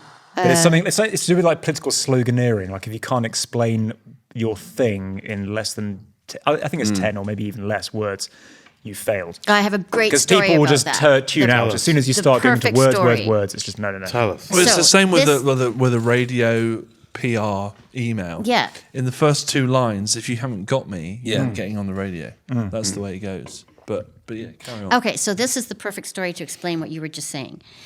This is maybe in the 90s sometime. The Scottish government decided, the Board of Tourism decided, they would hire this hot shit PR firm from London to help them come up with the perfect slogan to entice people to come and visit Scotland. And it took them something like several years, millions and millions and millions of pounds. And you know what their magic slogan was? Drum roll, please. Welcome to Scotland. That took several years and millions of pounds. I could have done that for 20 quid. Yeah. Just saying, Scotland. It's when you know Next time you could have done that. to write your PR. Just give me a call, okay? Just saying. At least they had 3 words, not just. Is this what Scotland. we've experienced with the government, though? Oh, during this? God, yes. Like, you talked about this with leadership earlier, right? Like leadership, and it's like if the last 18 months has shown us nothing, it's that like these people that we go, oh, they are leaders. It's like, oh, actually, But we've created that. We have created. I'm going to say it. We have created a system where sociopaths and psychopaths Yeah. We rule have, the world. absolutely. Because if I I'll consider drink to myself that, to our be mayor who we fairly voted in. cheers to that. Our mayor whom we all voted in. Sociopaths. Here's to our local sociopath. Here's to our own personal Wait. sociopath. I mean, I consider myself to be fairly I thought sensitive. you were going to say I consider myself to be a sociopath. No. Borderline. But if I was to, and I've had, it's weird. I've had a lot of people say you should go for MP, you should do this, and you should do that. And there's a part of me that's just like, no, because I need to sleep at night. And if I'm part of a system which is making you vote against these things, like you're getting whipped to vote against these things that are like inhumane or not part of your core, your your morals. core, we have created a system where people like Boris Johnson and Dominic Cummings will rise to the top because we consistently criticize them, we caricature them, we take the fucking piss out of them, we do all this and that over decades. And so we land in a point where people like Boris Johnson and Dominic Cummings are the only people that can do the jobs that they do because they're the only ones that can Keep a straight face they while can they face deliver. all this bullshit and go to sleep at night, and then in the morning be functional. And I'm not trying to be apologetic or a sympathizer. I'll teach them how to do that as Or- well. Like I'll teach them how to deliver that Right. message in a In way the I'm Rose not that's trying to be a Garden. Tory sympathizer, but we have created a culture where sociopaths and psychopaths and those who have been bred Well, to rule they fall neatly into Succeed. those Or slots. is that don't they? is that just the war cry of the victims though? Is that the easy war cry of like, they're clearly different from us. They're clearly sociopaths and psychopaths. Is that just an easy out for us? Honestly. I have some friends who've gone through the private school system and have been in similar institutions to people like Boris Johnson, etc. And they will say, yes, they are in those places. They seem like the few that have got away with some sort of sanity or soul. And they will say that, yes, when you're in that place, you are bred to be almost like a test tube thing. You are bred to be the leader of the country or of this and that. And no you're doubt told there's- you're elite, aren't you? And if you look at Boris Johnson, and these days he looks like shit. He does. He's clearly. The man can't even put a comb I'm not through his hair. saying he doesn't feel this pandemic. He's not feeling the weight of things. I'm not saying that he's a cold, callous, self-centered. You're not? I'm not saying that, but I'm saying Are that if you look saying at that, pictures though? of him No, when he be honest though, are you saying that? I'm saying that if you look at a picture of him when he became prime minister and a picture of him now, Scruffy bastard the whole way scruffy through. bastard the whole time, but there has clearly been a price somewhere. But I believe we've created a culture, I think political there's- culture, where only the ruthless Yeah. and the thickest of skinned and the most entitled will succeed in the But then, but structure that we have created with have I got news for you, with Private Eye, Yeah. with our scrutinizing people. And I'm not trying to be an apologist. I think that some of the decisions they've made have been disgraceful. And this whole thing about not self-isolating recently, and then you turning on it. It's just it is disgraceful, and Dominic Cummings and all these things that have been coming out. But I truly believe that over the decades, and I'm not saying it's my fault or even my generation's fault, but there's decades-long evidence of us creating a culture in which the only people that survive in the political sphere at the top are the liars. The liars. I think the worst thing about sociopaths, and the ones that believe that they were truly born to do this. I think there's something in that you said that we've allowed that to happen, because I think we have, and I think it's tied into social media and how we consume information. Because if you think about what Boris Johnson has, his career, effectively he's a journalist. He's from a very wealthy background, so he's been given opportunities that others haven't. He's been to good schools. He's learnt how to say the right things and the wrong things at the right time. But he is a complete chameleon. And the reason I say that is because you see what he said about ethnic minorities and people wearing the burqa. In what other time would that person be allowed to become the Prime Minister of the UK? If Tony Blair or someone like that, I'm not saying I'm a big Tony Blair supporter, but what I'm saying is 10, 15 years ago, if some of those things had come out about those people in the media, there would have been a certain amount of uproar, or at least it wouldn't have been allowed to happen in the same way. I think people's tolerance for what is acceptable is kind of like the Trump effect, Yep. Well, the things that Trump did or apparently did or definitely said, because there's recordings of him saying it, as soon as you normalize that and go, oh, that's okay because he's going to do a good job leading the country, that gives license for people like Boris Johnson to get away with saying horrendously racist things, horrendously divisive things, but still be allowed to be Prime Minister of our country. And I think the most recent thing, which has made that even more frustrating for me, is the whole football thing, about how certain members of government were criticising the England football team. Again, I got into football recently, so I've got an opinion on this. But, and then how they U-turned on that, and they suddenly were saying, support our boys and all the rest of it. Yeah. And they're getting actually called out by the England football team. It's disgraceful. Yeah, at what other time would that be? I think that there have been other times, though. Right, okay. Yeah. I just think, I don't think it's new. No. I think we saw the same thing. So I marched in London against the second Iraq war when we were going into Afghanistan, and there were 2 million of us in London, so when the evidence was showing that there were no weapons of mass destruction in Iraq or in Afghanistan, and it was very clear that there wasn't. And 2 million of us, a 30th of the entire country were in London, and it didn't count for anything in terms of the decision making. And I don't know whether that is new. I really don't, and I wonder whether. Maybe it's the first time I've experienced that in such an obvious, blatant light. I wonder whether it brings us face to face with our own self-deception. It comes back to things like procrastination. Whether it comes back to our own where we're lying to ourselves. Where we're expecting too much of our leaders, where we're expecting them to wipe our asses and tell us what to do, and actually perhaps some of that freedom should belong back with us. I don't know. Well, I think it's a sad state of affairs where politics becomes, it's like vote for your favourite dickhead competition, isn't it? It is, isn't it? It's well, pretty much. Who really, other than Andy, wants to be a politician? Andy, you're my favourite dickhead, by the way. Yeah, thank you. You're our favourite dickhead. Episode title. It's true though. Like I think about the way I would vote. I naturally lean. I'm left leaning. I've historically gone with socialist views and all the rest of it.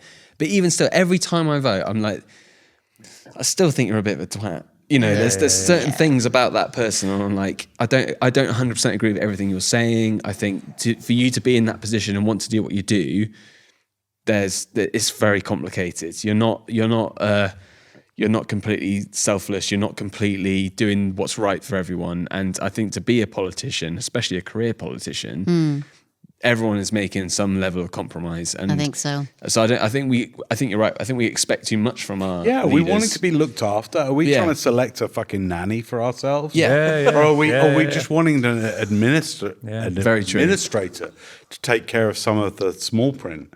which makes I don't know. which makes politics very difficult because, especially now in social media, not trying to get too into it, but I find you get extreme views on both sides of the spectrum, and I find it very confusing because as growing up, I was like, oh, I'm definitely socially leaning. I'm very supportive of it being fair for everyone. But then I find people on even in my own camp, like the far left, almost as bad as the far right in terms of some of the things they're saying. And again, it's not something I particularly want to get into, but it's just, I think as you get older, and definitely for me, it might be the first, as I was saying, maybe the first time I'm experiencing it, is it's such a complicated and a whole vast spectrum, and you're never going to please everyone. A bigger picture arises. Yeah, and I think it's dangerous to try and oversimplify these situations. Boris Johnson, I do not agree with 95% of what comes out of his mouth and the policies of his party. However, there's still a team of people there that are trying to do their best in the situation. Whether I agree with their outcome or not, I don't know. And it's the same. Say if Corbyn was prime minister for what we've been through recently, you got again, the grass is always greener. What would be happening now? We know, none of us know. It would be paradise, clearly. Yeah, but Tony Blair's a really good example of that. New Labour, great, yeah, woo, fantastic. Until Iraq came along, and then suddenly became problematic. If he was able to get out before that, maybe he would have been looked back on as a totally different type of leader. What do we demand of our leaders? Yeah. That's the thing, isn't it? Yeah. Well, we've got a leader here. Yeah, what do we demand of you, Andy? What do we demand of it? What do you feel is the burden of leadership that you think you need to take at a local level, out of interest? Oh my God. What's the burden you feel upon you, like that you are that's expected of you? It's interesting. That's a great question, and it's responsibility above all, and I feel a pressure to see through things as well. So, like today, Freedom Day and everything, I made a status and I said, let's respect each other, let's respect personal space. Let's understand that if we're in a situation where face coverings are not demanded, and if there's someone still wearing a face covering, let's not alienate them. Let's not see that as something weird. Let's respect that we do not know their personal story. We do not know what their health situation is. We do not know what their family situation is. What about people that aren't wearing face coverings?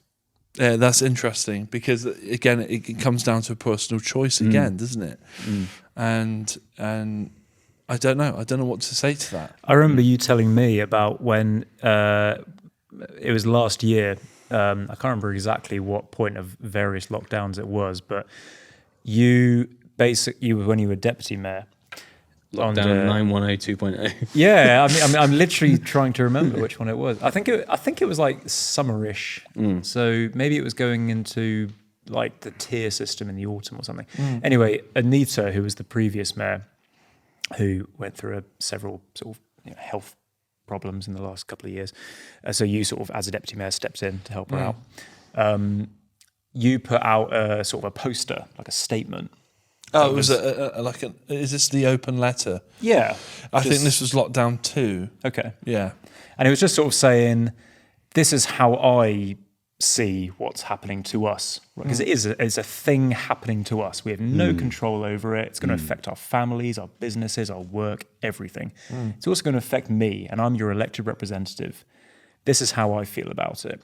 And I think you've spoken to me about it, and I honestly, like loads of people, because that poster was like on our sort of notice boards and things, quite a few people said that was a thing that just they were looking at what Boris Johnson was doing, what all the shit that was going on in Westminster.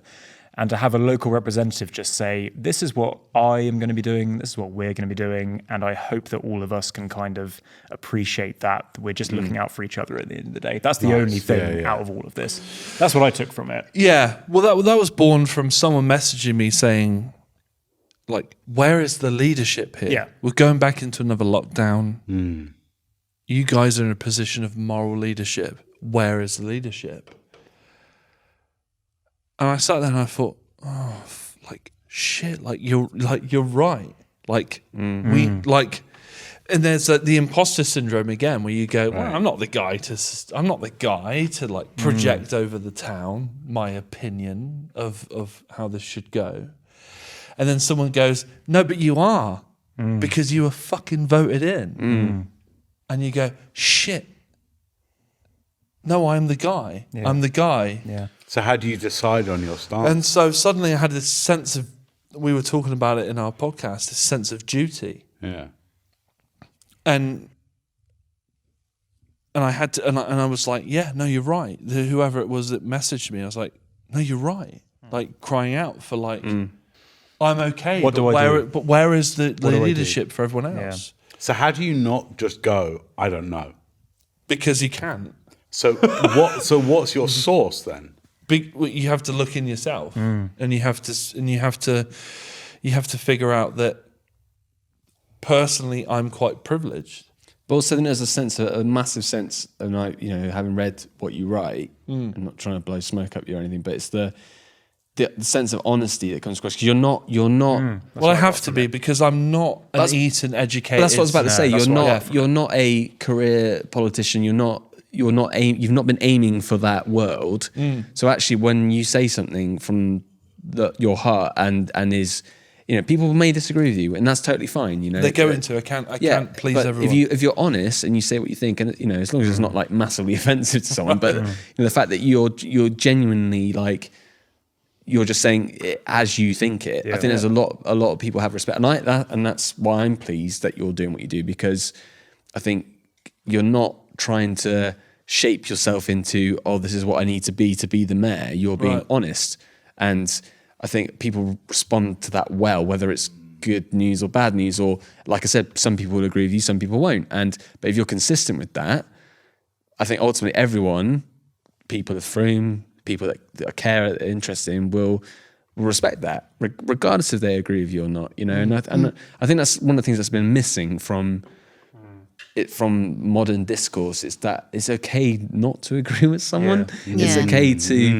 okay to debate things. It's okay to have detailed conversations about stuff. But I think with social media, it's those things are distilled into very simple slogans, very simple statements that don't allow for discussion. So when you have someone who's being honest and saying exactly what they think about something, regardless of you agree with it or not, but it's from the right place, I think that's really powerful. Absolutely. Especially in these difficult times. I think there was definitely a strain in the last year of people just thinking, just be honest with me, just level with me, let me plan for the next few months. Don't just...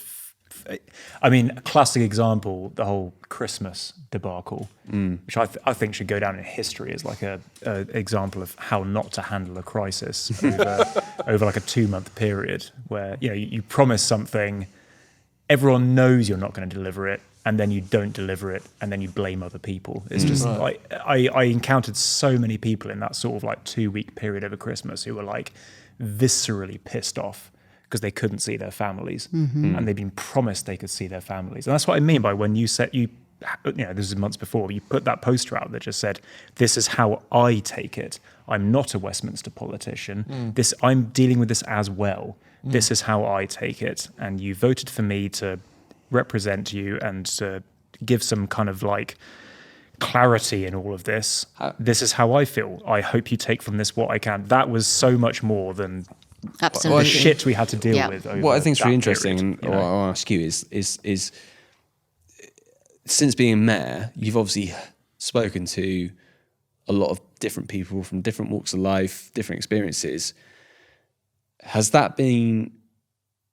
You've obviously had a period of having to adjust to that, because all of us will sit here and have a conversation about something and be, we're all nodding and being mainly in agreement with things. But in your role as a mayor, you must come across people who really don't agree with you, or maybe you haven't, I don't know yet, but there must be a mix of opinions that in your role you will come across where you're probably exposed to more differences of opinion than we would be living in our social media bubbles or our friendship groups. So how do you navigate that? And I do need to go to the loo in a minute. So Me too. I mean, Harry, producer, we can duck out and go to the toilet, can't we, during this? Yeah, you can take a break. When you come up to hour 2, but I don't feel we can just Pause break. Right. pause, I need definitely the wee. Wee So- break. Well, let me answer this question, and then how much vodka have you got left? Not much. There's plenty of sherry, boys. There's Lovely. plenty. Hey! Part 2 is sharing. Right. Okay. Let's let me answer this question, and then we can sherry up, we can vodka up, we can piss all we like. It's I'm having a good time, by the way. Thank you. It's good to have you. This Guys, is great. I'm drunk as fuck, but I'm having a Harry's got his having a work cut fucking out. great I'm gonna see. time. So I've been elected to fulfill a role. I need to figure out what that role is. No one has given me a handbook and said this is what the role is. Yeah. I need to figure out what that role is, and I need to figure out what that role is within my heart. And that sounds like bullshit. No, it Sounds doesn't. like bare bullshit. No, No. it really doesn't. No. So when I write from the heart, I'm writing to people that I know will listen to what I'm saying, and they will take comfort from that. I've had people from other towns who have received my words through social media, and they've come into where I work, and they've been former Frome residents or whatever, and they've said, what you said really helped me, and I feel you every day on a telekinetic level. This is a quote. That's a Frome thing to say. Yeah, and that's a head fuck, but I try and respect it. All I can do is write to what I consider to be people that I have a responsibility to, and write from the heart. And if I need to rip off Neil Young lyrics, I'm going to do it. I'm going to do it, right? But it's genuine, it's from the heart. There are some mayor's columns where you think, oh, let's just write about what I was doing this week. But I like to think that most of them are coming from the heart. And I realise that you only have a year as deputy mayor, you only have a year as mayor. And there's no real rule book on it.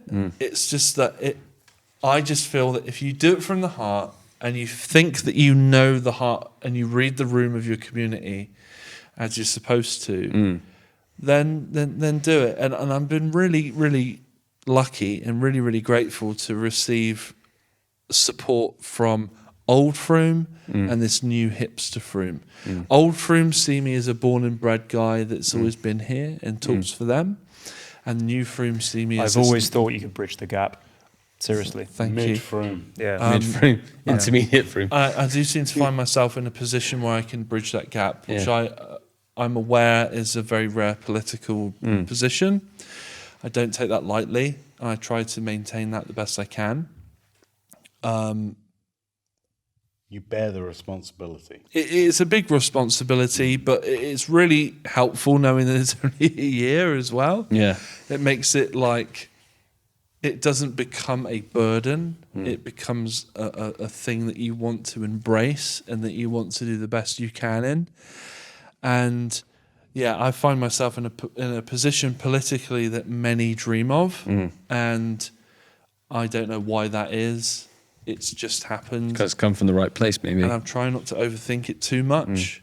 But yeah, I'm very lucky. I'm very lucky because I feel like my hometown is completely behind me. 100%. And there will be detractors, and Trowbridge. that's par for the course. Trowbridge is jealous. Trowbridge is jealous. Let's face I it. love Trowbridge. Trowbridge I is must jealous. admit. But yeah, there will be detractors, and you cannot please everyone.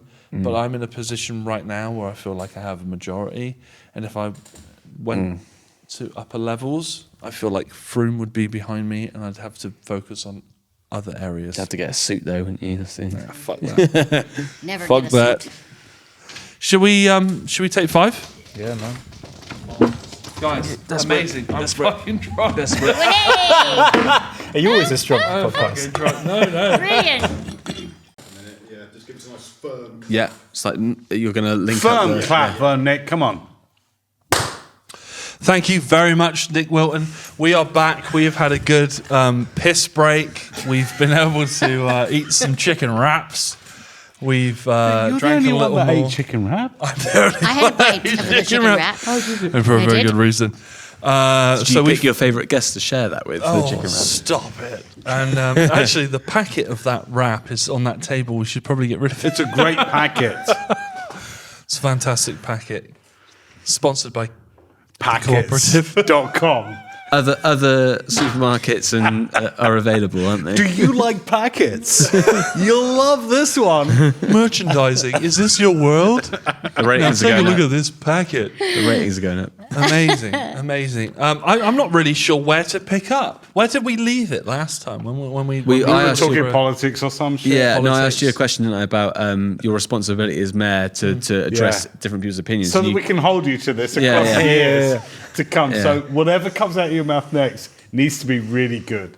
No pressure. So let me mirror this back out into the group. What were the responsibilities that you guys felt when the pandemic hit? Oh, what a fucking politician! Wow. What a politician! Wow. Turning it around. What a crook. Just chuck the mic down and fuck off the it on checkers, us. why don't you? Put it on us, why don't you? What do you think I should do? that's What were your responsibilities, personal and family? personal and family. Right, Nick, we're going to start with Come you on, Nick. because you opened your mouth. Sorry, I've got- So when You sound the most serious. So when it starts kicking off and you realise you're in a global pandemic and Yeah. things are about to go into lockdown, you have a family and you have a young daughter. Where do your instincts go as a I want to say as a man, Well, but where do your instincts go as a Well, I think the most important thing to point out is that it was I didn't know because Right. it was my daughter's young, so I was new. I've not had 20 years of being a dad to know how to manage these things. I've never been through a national pandemic or international pandemic lockdown situation. None of us had, so I didn't know what to do. All I knew was what was important to me. And looking back on those times, we get into those ruts of, I go to work, this is my responsibility. I come home, this is my responsibility.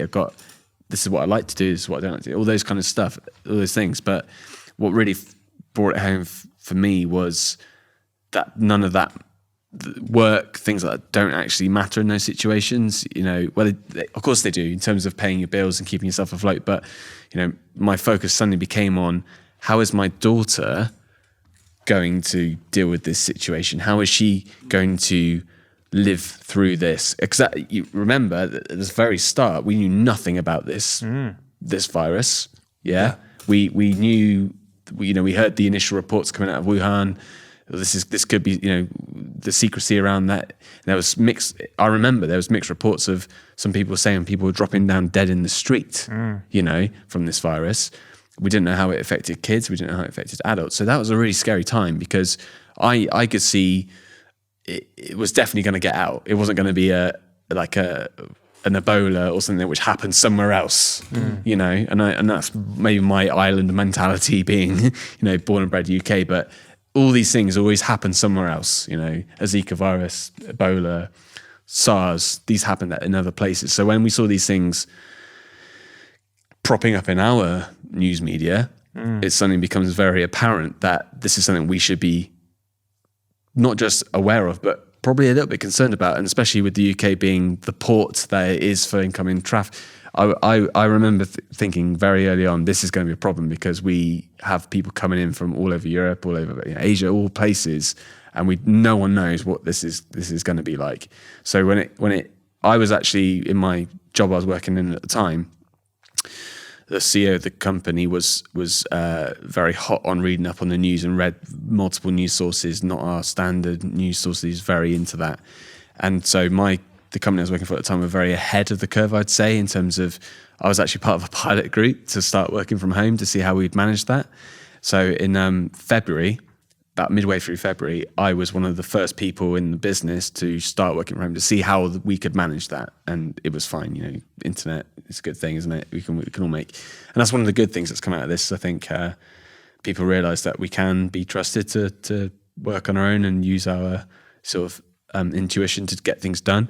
But besides that, my initial worry was how is my, and it still is my worry, because she's 5 on Sunday, and I think all the things she's had to go through in her short time on this planet so far, her 2 years of her life has been dealing with this in her way. She was in nursery when it hit. She couldn't go to nursery anymore. She was meant to start school in September. It got delayed, or it was like a staggered thing. She's not had the same social exposure as other kids. Fortunately, she's quite outgoing, and we've got a small pocket of people that she was able to interact with, good close friends, and so that was to answer your question, that was my main concern. But from as an adult, I was like, how do I navigate this? I'm working a job I'm not particularly happy in, and all those things. And like we were talking earlier, it kind of made me reflect on my situation. How do I improve things for me? What have I got control over? What can I do? And from a creative point of view, music point of view, it was, is this a good thing? Perhaps I need a break from this. Perhaps I need to spend some time working on me and what I want to do. And so everything became quite introverted, I think, and as an extrovert, I find that quite hard to deal with. You're suddenly, I'm one of those people that fills my calendar, and I'm just going like, that giant pod on Monday night, meeting a friend Tuesday night, and let's just block out the worry of what's going on in the world, And I think, but for a lot of people, it was a shock to the system. But for me, my main concern was, how do I make this the best experience it can be for my kid? And I don't know if I got that right. I don't know if any parent ever gets that right. It's you just sort of try and make that as seamless or as easy as possible for them. And who knows? We don't know what the impact is going to be on that generation. 10, 20 years time. But people live through the Blitz. People live through horrendous circumstances and turn out all right. And it's one of those things, isn't it? You can only control the bit you can control. Yeah. Exactly. Sorry, that was a long answer. No, it's fine. And there's no handbook for this. No. 100%. You can get all the sort of educational resources from the schools and the nurseries and whatever that are provided, but there's an emotional side to it, isn't it? Where, especially at the age that your daughter is, that she's starting to pick up on emotions and vibes. Well, little things like, and again, I won't go on about this, but she had a stomachache the other day, and she looked a bit. I said, "Are you okay?" And she's like, "I got a stomachache." And I said, "What are you worried about?" And she's like, "I don't want to make all my friends sick." Right. And for a girl that's just turned 5, that's quite a big sense of responsibility. I never thought, as long as I can remember, as a 5-year-old, worrying whether I was going to make my friends sick. That's quite a concept, I think. So I think there's a periphery there, isn't there? There's a periphery to the emotional intelligence that may not have existed. I think she just ate too much birthday cake, but the point was that she was worried that something she was feeling was going to affect others, and on the surface that sounds quite troubling, and I guess it is, because that's quite a responsibility and a burden for a 5-year-old to carry. But going forward into adult life, that might be a blessing in a few years. It might be, because there's a consideration of others in that, isn't there? And, there's pros and cons to it, I think.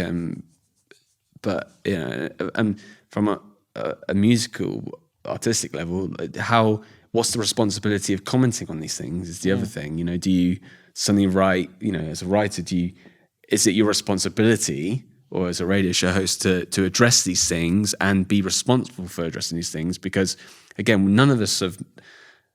There's no rule book. There's nothing to say this is the way you navigate this. So if I write a song about lockdown, or how it makes me feel to, have your world flipped upside down or whatever, how is that going to then be looked back on?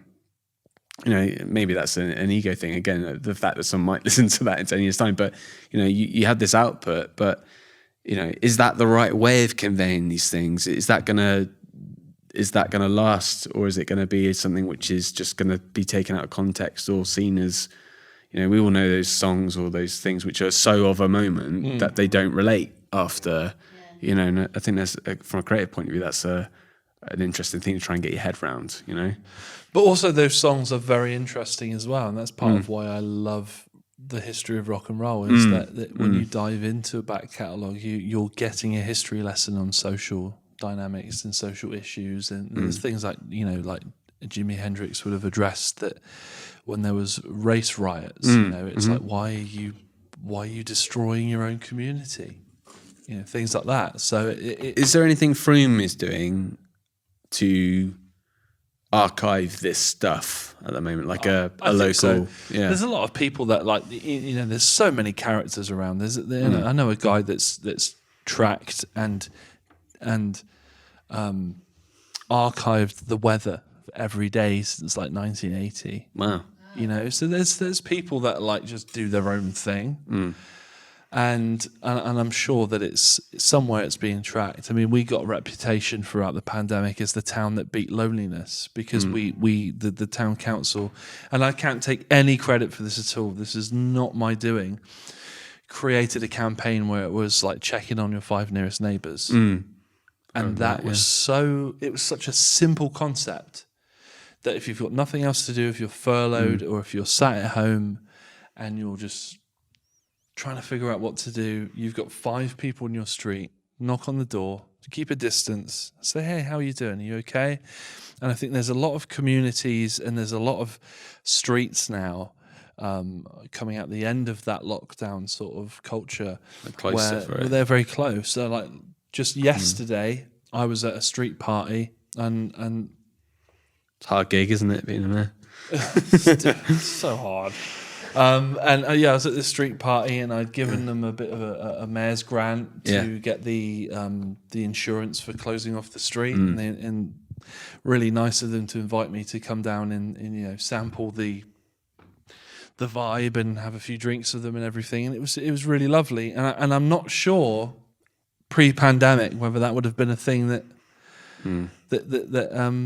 would have manifested in people's minds, but it was so good to come out and see a whole street. They'd shut the street off with like road closed signs, and so no one could drive through it, and the kids were out and they were playing in the street, and there was hopscotch and there was like paddling pools and you name it, football, whatever, and all the adults were out and they were in their deck chairs and their camping chairs, and they were under like little marquees and things, and they were, you know, drinking, and there was music playing, and there was a whole vibe. And I think that that's one of the positive things to come out of COVID 100%. Is that it forced people to look into their immediate area and say, that old lady that we never really bothered with before because we were so busy, I wonder if she needs milk and sugar and some biscuits and whatnot. And from that was born a whole sort of social movement of like looking after your own. And Frome was really, and Frome Town Council and the staff, and I'm not going to take any credit for it, were really instrumental in I'm pushing not either, that. by the way. It's all on Sean. Were really instrumental in pushing that checking on your 5 nearest neighbours thing, and I really do feel that was one of the big positives that came out of the pandemic. I am interested in Sean. Your partner was a touring drummer in a fairly successful happening act. You're used to a certain rhythm of her being away and her doing this and that, and the pandemic hits and suddenly she's lost her. Well, I don't want to speak for her, but I would assume that she's kind of lost a little bit of her mojo, her purpose. And you're not expecting to emotionally carry that or be the buffer for that. How do you navigate that when you're with someone that you really deeply care about and suddenly their whole thing is kind of sidelined? I think with my experience of all of this has been, to be honest, I actually feel pretty lucky personally. I've kept my job, I've kept my house, I've kept my partner, I've kept my family. No one I know personally has died from this. I actually do feel really lucky from this, and I've not really felt any insecurity from any of this. So part of that feeds into, well, okay, but I'm meeting people all the time who have, so including my girlfriend, you know. So it's like, well, you kind of need to portion off a part of yourself to help that person, because you're doing fine, but generally everyone else around you isn't. So it's not I don't think it's a big thing to sort of get your head around, like a big sort of political concept or philosophical concept to sort of go, well, you know what, if I'm doing all right, maybe I should be helping other people who aren't. And that can be, like working at the council, or it's like just help, talking to people on the phone every day who are just having a fucking miserable time. But even, like my girlfriend, like who you said, sort of, the thing she sort of has to identify herself with and the thing she knows that she's amazing at, she's literally being prohibited from doing by law. It's like, well, just sort of help out where you can and just sort of, make it feel like it's not the end of the world, like this is going to end at some point. And she actually is going to go off and do some gigs in a few weeks. But do you think that's the whole First thing? year and a half, The whole thing of the feeling of guilt, like you're saying. Oh, I felt that. Definitely. Yeah, you get the what, if you are lucky enough not to know people that have been, have died or whatever because of this, you're, for me as a musician, it was kind of like, oh, I can't gig anymore. And that you feel guilty for feeling like that because people are going through really horrible things. But when I think when something creative is a big part of your personality, I'm sure everyone around this table knows that, is if that's something you're told you can't do that, or you have to reassess how you do that, you do feel guilty because you feel like you're grieving for something. It's been taken away from you, and you've got to adjust to that. But then you hear stories of like people that. I know people in my family who are, on the vulnerable list, and I thought, why am I moaning and worried about this? It's much worse for them. They've been told they can't literally leave. I think we forget. Actually, it's very easy to forget what that first lockdown was like, where no one knew what was going on. It was like you could only go for one walk a day for exercise. Remember that? That's how mental is that. Yeah. And if you had a health condition or you literally were told to stay in your room because no one really knew what was going to happen. I remember we had post arriving at our house and people weren't quite sure whether you can handle parcels coming through the door or that kind of stuff. And that anxiety is so powerful, and I think we've actually come a long way. And fortunately, with science and the amazing stuff that's happened, I'm proud that especially British scientists have been able to do that, and we've come a long way in 12 to 18 months from that initial. It was almost like the plague, wasn't it? It was. You can't. Who can you talk? Who can you see? Yeah. We all live in our own little bubble, and I think that's really crazy to think that still. I did a podcast with a friend up to about a year ago. We started thinking about doing it before COVID, sort of like end of 2019, and we did a few episodes, and then like our fourth or fifth episode was. I always remember this date. It was Monday 23rd. As far as I'm concerned, that's when COVID started in this country. You said that earlier, 23rd of March. We did a podcast on the Friday before it. And it was kind of like, by that point, we'd sort of cottoned on that something was going to happen. Because I think the government had sort of like leaked stuff and it was like, Boris is going to make an announcement on Monday. And it's like, this is going to be quite severe. But on Friday, so before we did the podcast in my mate's flat, the BBC News was on, and it was a report from Wuhan, and everyone was like not allowed to leave their house basically. Yeah. And then there was something else from Italy, and they were like digging mass graves basically. And we did our podcast, and it was like I'm so glad we recorded it because it's out there somewhere. It's like captured the. It's literally like this is something happening somewhere else, and as far as we're concerned, until the government tells us otherwise, it is still something happening somewhere else. We're watching on the news, but until they say it on Monday, it's just who knows. And so we sort of spitballed ideas of like what would actually happen if a pandemic affected this country, and I think my friend was more anxious about it. He was, for various reasons, he was sort of thinking, oh, this could be really fucking bad. Like for my job, for my family, for everything, who knows what's going to happen. And for me, it was like, well, the thing I'm really concerned about is if society breaks down, because I've seen a shitload of sci-fi films and horror films and that doesn't look good. I've seen Threads. Like, what happens when that's what terrifying. happens when a nuclear bomb That is goes off? still the Basically, most we go scary movie feral, ever. is what happens. We go fucking feral and kill each other. Yeah. And it was like, well, basically on Monday, we're going to decide whether that's going to happen or not.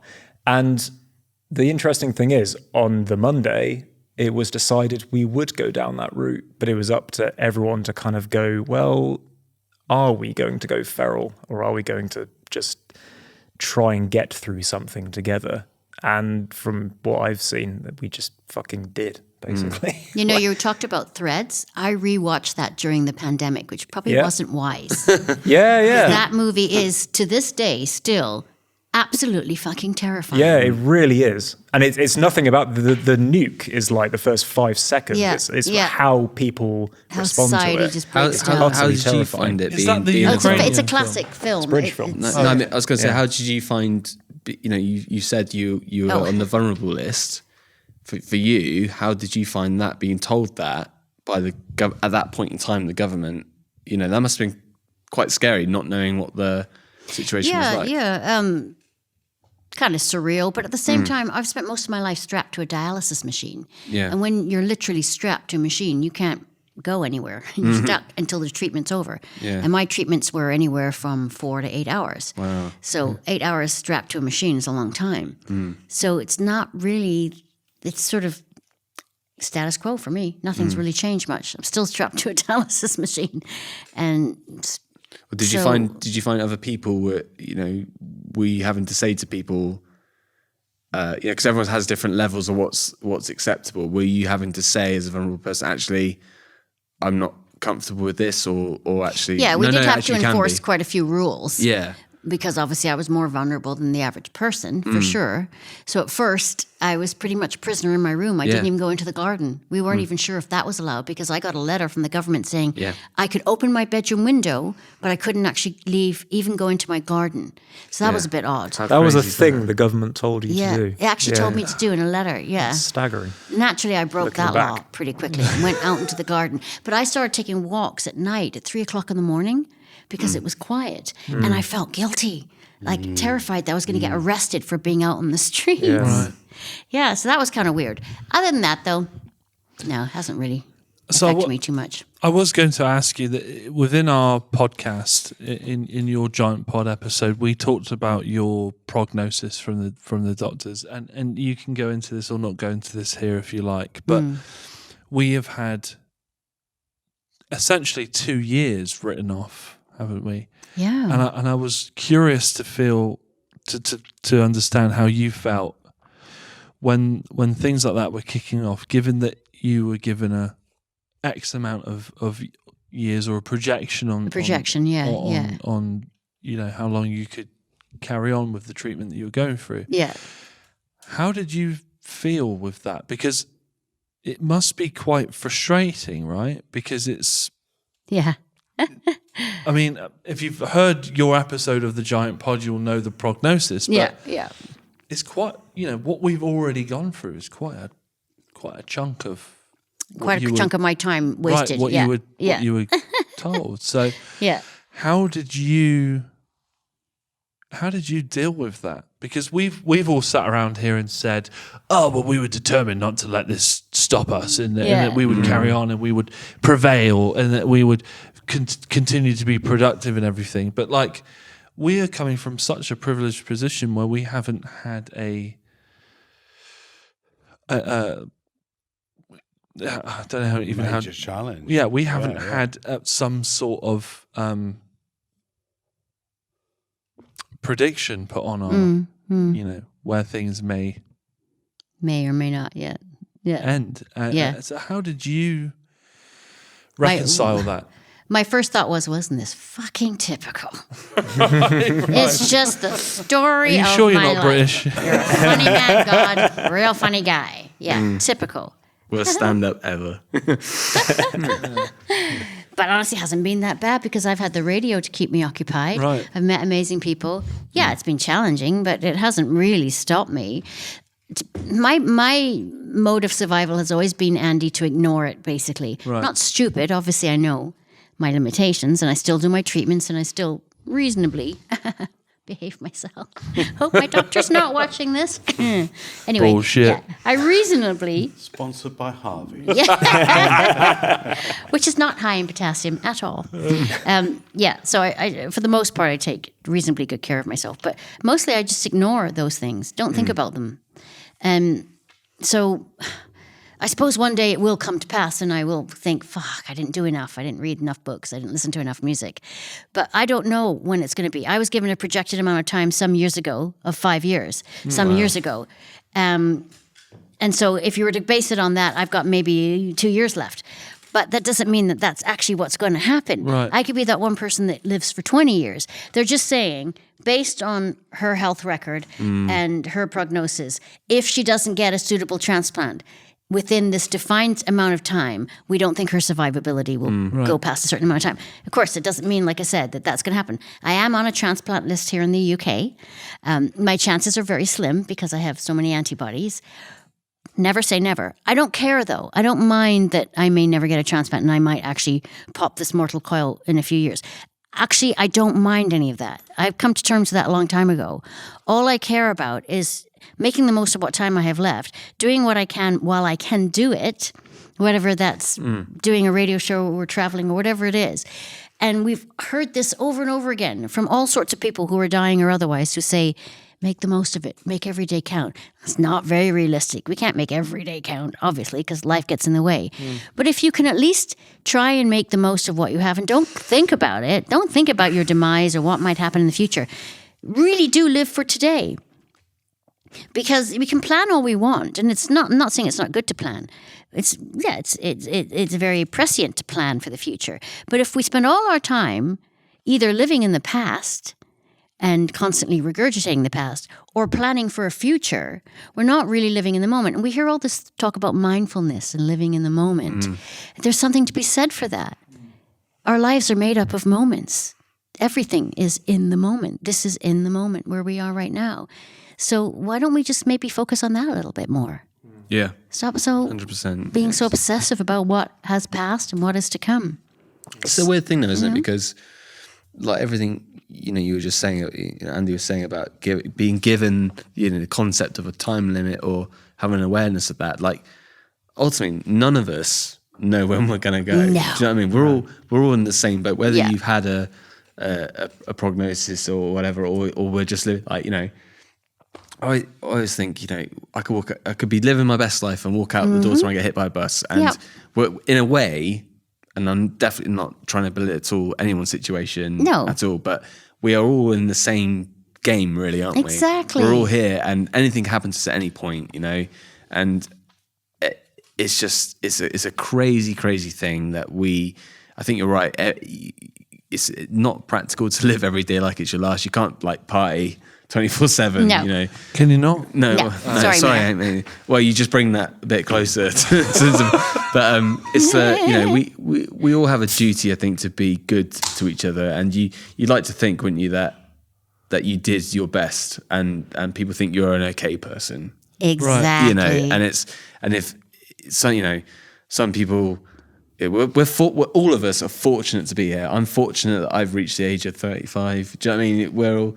We're all here, and that's there's people that have passed way before that. I've had family members that have passed away at 11, 12 years of age and all that stuff. And so I totally think we've all got a responsibility to ourselves, especially through pandemics. And I know we spent a lot of time talking about what we've achieved, what we've done during that time, but time is a thing, isn't it? And we don't know how long it is. We've just got to just enjoy it. Enjoy it. It doesn't you don't need to be productive. No. You don't need to have achieved anything. What is it? What does success look like? Is it having 2 kids and a big house with a nice car, or is it just being, I had a good week this week? What is that? And I think that actually, for me, is what the pandemic has taught me. Is I that agree.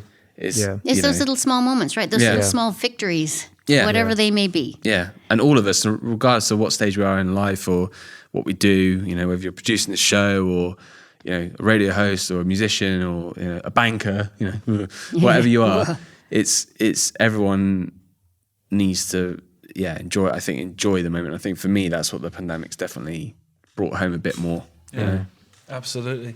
And also the other thing is that, we live in a first world country, and as bad as we may feel our government are, and as many mistakes as they make, we're all vaccinated. Or at least I'm one jabbed. I'm one jabbed. I've had Singularly both. jabbed. Double jabbed, right? But there are countries where there may be a black market for jabs, and there may be a desperation.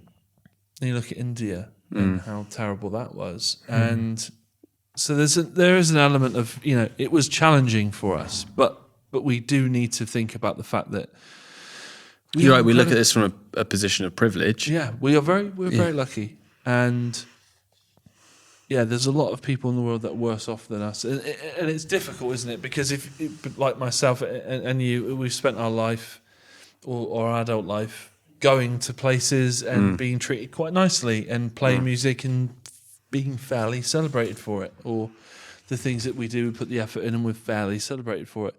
And then that's taken away, and there can be an element of like, woe is me. Yeah. Do you think COVID was the ultimate check your privilege moment? Probably. Yeah, I think it was. It could have been. Really but was. then also, it sort of It highlights our privilege too. compounded it. Yeah. It just kind of made it even more like that's the one thing the government didn't fuck up. I think was vaccinations. Yeah. Yeah. Well, I'm sure somebody would argue that they did, but Yeah, I'm sure someone. as somebody who's been vaccinated doubly, I can't complain. Right. Well, yeah, Went no, very smoothly. through my day job, I talked to a lot of people in mainland Europe, and we were comparing almost like it was like a top trumps of the vaccination process. There's people, and a lot of, the majority of countries in Europe are in the terms of globally, are very rich. They, but we are way ahead, way ahead. We're a test case in that we've released we've opened up to freedoms today. I think we're the only country that's really done that so far. Yeah. Just gone, COVID's over, basically, as formally, as far as we're concerned, even though in reality it really isn't. Do you think that the government's plan is kind of, of course this is conjecture, but do you think that the government's plan is that let's just open everything up and hope that, what is it they call it when you get, so many people get the disease? Herd immunity, yeah. Herd immunity, that's the word I'm trying to find. I think that's their effectively plan? what they're doing. Yeah. Let's just hope for herd immunity. Well, that's what they did. That was their first. Well, Yeah, that was their in my first, opinion, Yeah. that was their strategy from. Oh no, it from the was. word go. It definitely was. But they been had to revealed. U-turn on that because they realised it was probably a bit. There was going to be a few more people, unfortunately, will die because of it. So they had to change their political position quite quickly. The thing that without going into it too much, the thing that I never understood is why were people still allowed to fly in and out of the country? Yeah. No idea. Yeah, Like, that I never that was quite, crazy. I never Absolutely quite crazy. understood that, especially when you're in an island. You've Well, I got was the working perfect with people- opportunity to isolate. Yeah. I was working with people that were coming, not that it was their fault, but people that were being allowed to come back from, China and Thailand Yeah. in February, March, April. Yeah. And you're thinking, this is where that thing is starting. How are we gonna, how's that gonna be managed? And that is purely my opinion. It was kind of, I never understood from a moral point of view why they didn't shut the ports down early. And still, even with the Delta variant, it's kind of, how is that still a thing? And I know because the nature of our country and where we're positioned in the world, we don't have any real industry, particularly here anymore. We are a port for people coming into and then moving on to other places. So I think we got hit particularly hard because of the transport situation. But I'm not a But at the same time, virologist I either, think so. the other thing I've taken from this is like, and I've said this a few times to myself, like imagine going through this without the internet. I mean, imagine the pillar of the economy that has been like there because the internet is there and you don't need millions of people coming in on a daily basis to do things for you. Several times I thought, why are we not just shutting all this down? Because I we wouldn't seem to have be a doing job. quite well just working from home with the I internet. wouldn't have a job without the internet at the moment. It would have been totally wiped out. Look at Amazon. They've just exploded over the pandemic. It's crazy, isn't it? God, So- this is deep. Well, I think it's But what a crazy We've time! obviously hit that What time. a crazy Where time is that he? we have people like Richard Branson and Jeff, whatever he's called, Bozo, James, Jeff where Bozo, are you? Jeff Bezos. racing to get into space. Oh man, that was a day and a half. Do you know what I mean? Like, That was- what's going? Oh god. I know it's bad on the planet right now, but launching yourself into space isn't going to solve anything, is it? Yeah. In terms of, Do you know that? Do you know read the mood. Read the mood of the room. Do you know what that made me think of? That made me think of the there's a Gil Scott Heron, Gil Scott Heron song, where he's going about like he wrote it like in the '60s, and it was just like, child poverty is at this rate, drug addiction is at this rate, crime is at this rate, and Whitey's on the moon. It's just like this fucking like, why are we watching this happen? Right. And, Yeah. like, but I kind You're of totally thought, I correct. kind of thought that like, The revolution will not why are we be watching televised. Richard Branson on his fucking personal holiday on the Right. jet that his company built? And it wasn't even, it was just the upper atmosphere, wasn't it? Yeah, Surely it wasn't yeah. in space. It was- I think they probably just Yeah. told him, "Yeah, you're in space, Richard. Yeah, you can come well, back." Just like 10 foot in the air. It's hard to reconcile that because in some ways we need to start thinking about getting off planet. Yeah, but We need to they're start not- they're thinking not- I about- don't want Richard Branson to lead us yeah, there. they're let's not the be honest. heroes. do need to- to start thinking about what we're going to because ultimately, regardless of climate control, regardless of everything, climate change, whatever, regardless of everything else, there is going to come a point where the sun is going to not be anymore, right? Yeah, but that's quite long, a few. That's quite a far away That's a ahead. long, long The reason time we away. need to leave the planet at the moment is because we fucked it up. Yeah, yeah, yeah. Right. So Exactly. that's not Yeah. right. But ultimately, at the end of the day, the sun is going to go supernova, It and will we do. need to get the fuck out of here if we're going to We survive. do. Right? The sun is coming out tomorrow and it's going to fry our brains and we're all going to die. This is so jolly. Yeah. And if you look at things like tourism and travel, what they're doing right now is a PR stunt. It's just for the media, but it does shine a light on what is hopeful for where we can go if we can achieve that. And when I saw Elon Musk's rockets like coming back down, I Yeah, was like, yeah, okay, yeah, all right. I still think Star Trek is the way to go. I still think that. Yeah. Don't call me Elon Musk until you've figured out how to teleport me. Right, but then you hear about China and they've got the most powerful quantum computer and everything. So yeah, I don't know where we're heading, but possibly the future of mankind is off of planet.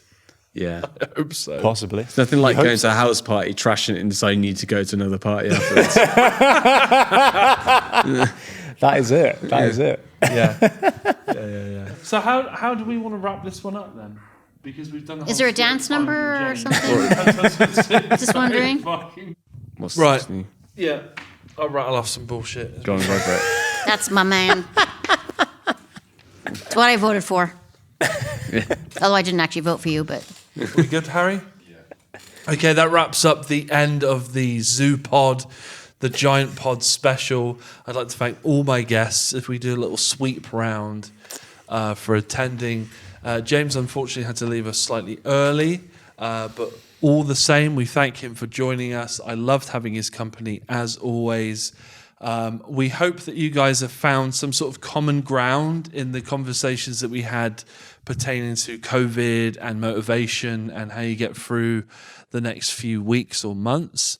So yeah, thank you for joining us and take care. We'll see you next time. Thank you very much.